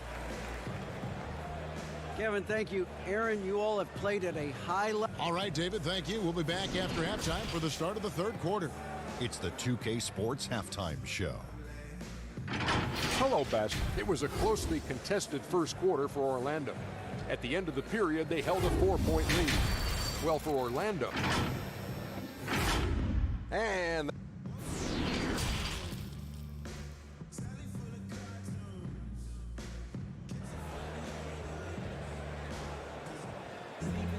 And we hope you've enjoyed the broadcast so far. We're halfway through the game. Now you gotta like what Aaron Gordon has done in this game. You just love the patience in that first half. Waited until he got the look he wanted. You know, as a coach, you can preach good shot selection, but it's up to the players to execute, and this guy has done just that. Tipping off the second half, here's Steve Clifford's 5. Augustine and Fournier are the backcourt tandem. At the 4 and the 5, we have Gordon and Vucevic, and it's Ennis in at the 3 slot. Holiday, the pass to Brogdon. And that'll be 2 free throws coming up. Officials on the call with the foul. It's going to be on Aaron Gordon. I mean, even from over here, you could see that one pretty clearly. A lot of switching on every possession in the NBA from a defensive standpoint, and you see the way Doris offenses are adjusting to that. Yeah, I think number one, you have to attack the switch. That's first and foremost. And it's an interesting balance between attacking and being patient. Because the one thing you're ultimately seeking in every switch is a favorable matchup for yourself. That's where a critical thinking guard who knows where to find and put the ball is so critical to your success. That's a good way to look at it. The Magic shooting their 5th attempt at the line in the game. And I think this is a strength of this team. Solid numbers at the line across the board, 77% collectively. Now here's Vucevic. With an average of around 19.5 points a game, his scoring has been a constant for them. Gordon finds Fournier. Basket, good. Fournier's got 7. Yeah, the chemistry has been terrific. Really impressed with their offensive execution. And Nikola Vucevic is going to pick up the foul. That'll be his 2nd foul of the game. Edmund Sumner's checked in for Indiana. Markelle Fultz has checked in for the Magic. Brogdon with it, guarded by Fultz. Baseline try. It's good. And that's now 9 points for Malcolm Brogdon. Orlando leading by 5. And there's the call on Malcolm Brogdon. That's foul number 2 for him. And so here's Orlando. Ennis kicks to Gordon. He dishes it to Fournier. Pass to Fultz. Shot clock at 5. And so it's going to be a 3-second violation out there on the defense. The Magic have made 3 of 5 free throw attempts. And so he hits the technical free throw. I think what we're seeing from Evan Fournier is this guy is a terrific young player who's willing to do a little bit of everything. Here's what Orlando's going with right now. Bamba is checked in for Vucevic. Kem Birch comes in for Gordon. And Michael Carter-Williams subbed in for James Ennis. It's stolen by Oladipo. And a fast break now. The Pacers pouring with the ball. Vitadze, the pass to Brogdon. The putback. It's good on the putback. Oh, big time putback there. What a great motor on this guy. There is no one who goes after those rebounds harder. Carter-Williams finds Fournier. And here's Fultz. He's got 9. Carter-Williams, the pass to Birch. 6 to shoot. And here's Fultz. Trying his luck from deep. It's rebounded by Indiana. Vitadze's got 4 rebounds now tonight. And Warren, here we go. Count it. Now just a 2-point Orlando lead. Well, strong desire to get on the interior. T.J. Warren attacking with ferocity. And that's a foul called on T.J. Warren. That is his first foul of the game. McDermott's checked in for Indiana. T.J. McConnell comes in for Malcolm Brogdon. And a switcher also for Orlando. Ross is checked in. The shot's good from Fournier. The assist totals, Kevin, just continue to grow. They're way ahead in that category. Ball movement has been flawless. Now, here's McConnell. 8 points for him. Got a piece of it, and they get it back.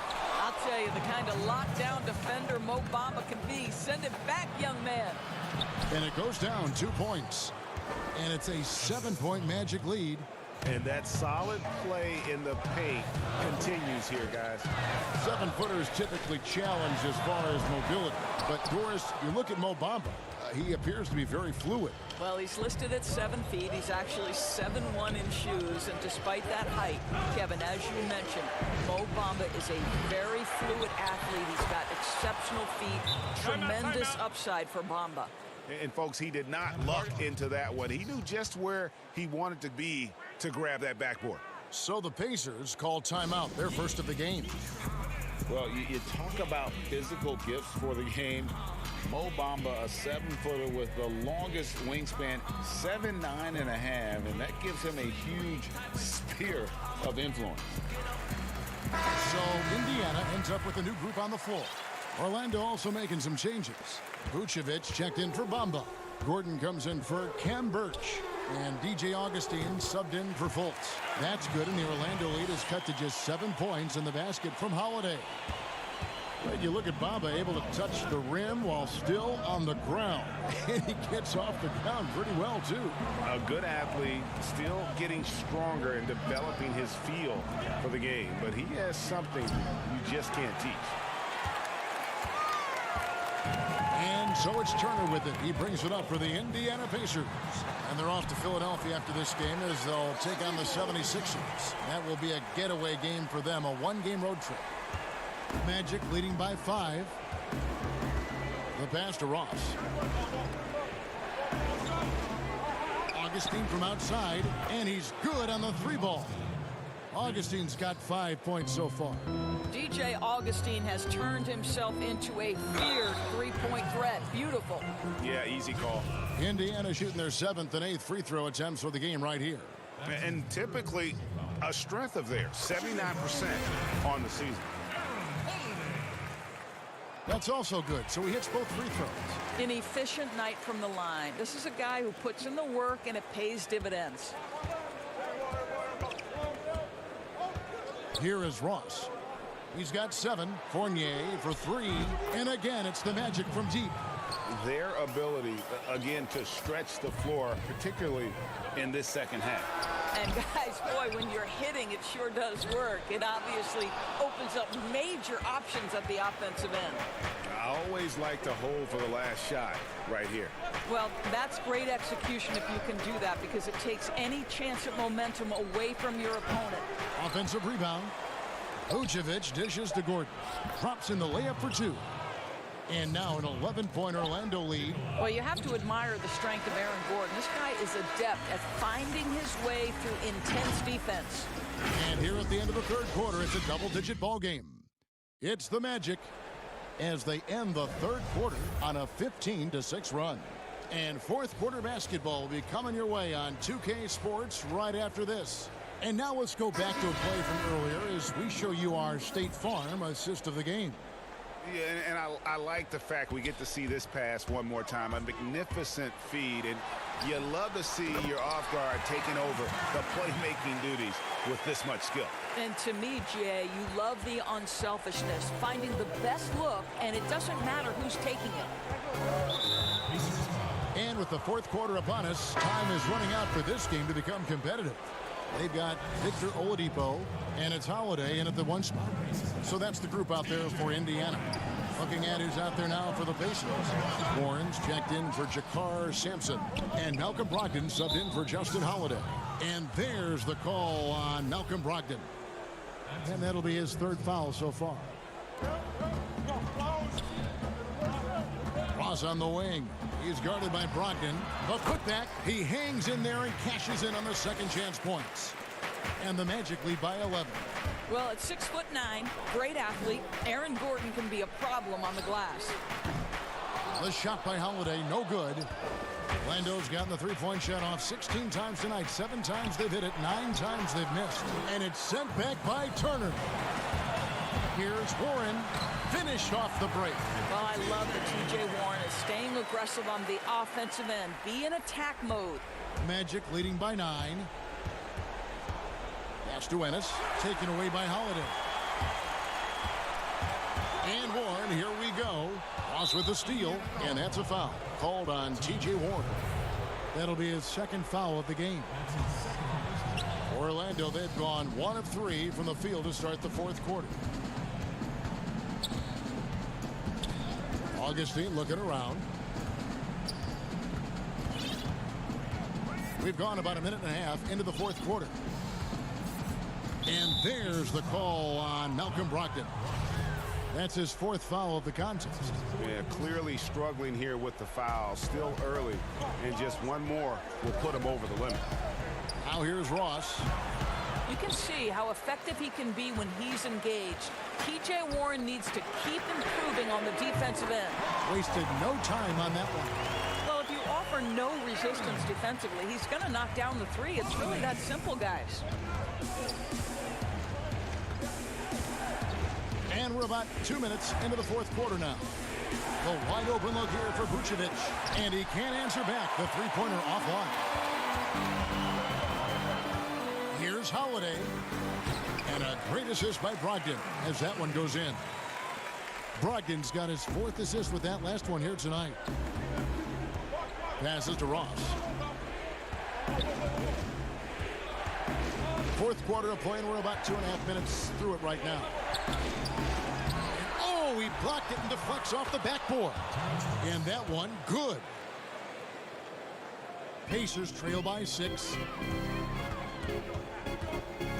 Here's Holiday. Gordon with the defensive effort. And his defense so valuable. Not many can bother that shot at the rim. Boy, you see the effort. You see the range. This guy prides himself in his ability to shut you down. And Nikola Vucevic is going to pick up the foul. That will get him his 4th foul of the game. Doug McDermott, he's checked in for Oladipo. Evan Fournier's checked. And it looks like, yep, it's a coach's challenge on the personal foul. That triggers a replay review by the official. And this is the time now where the officials can review in closer detail what constituted the original personal foul. Getting a different angle can sometimes make it a lot easier to determine. Greg, indeed, and the one thing with replay review is that when you see the slow motion replays, you really get a new appreciation for just the immense speed at which these players are moving and how fast the action really is and how hard it can be sometimes, you know, Greg, to make the right call. And so the word is in. They've decided that the call stands as it was made on the floor. And, you know, even if a coach still feels this wasn't the right call, you got to acknowledge the effort being put in to reviewing it. With double checking, and the game continues on. Okay, well, let's go down to David Aldridge for a report from the sideline. Hey, guys, I had the chance to find out what Steve Clifford talked about with his players.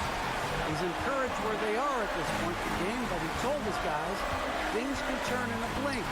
What we need to do is execute the rest of the way. So we'll see if they can finish this one off, Kevin. Up it goes, and the Magic lead is cut down to 2 on the bucket from Brogdon. I'll tell you, they're right in this. We'll see if they can maintain momentum. Probably the most important thing is they regroup. They worked out some of their frustrations, and now they're starting to have some fun. And he gets it to go. Well, DJ Augustine has been around this league a long time. He does not miss open teammates. It's Brogdon on the wing. Hit by Augustine. Warren gets to Brogdon.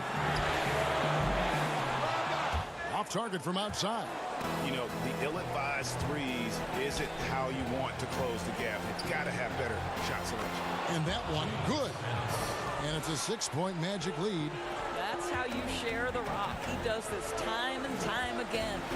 Lets it go with the 3. Orlando grabs the miss.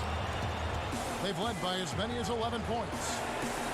Oh, and they get in the way of the alley-oop. Not to be. Good play defensively. Holiday, the pass to Brogdon. Holiday against Fournier. Fires for three. And once again off the mark by Indiana. And so here's Orlando. Kicks to Augustine. From deep. Ennis misses. Holiday surveying the floor. A three-pointer, no good. Pass to Gordon. Pulls up. Another miss by Orlando. And so it's Orlando winning this one. A narrow win under difficult circumstances, Greg, as the visiting team. It really was, but that didn't seem to bother him. I mean, David, thank you as always. Well, folks, that's going to do it for now.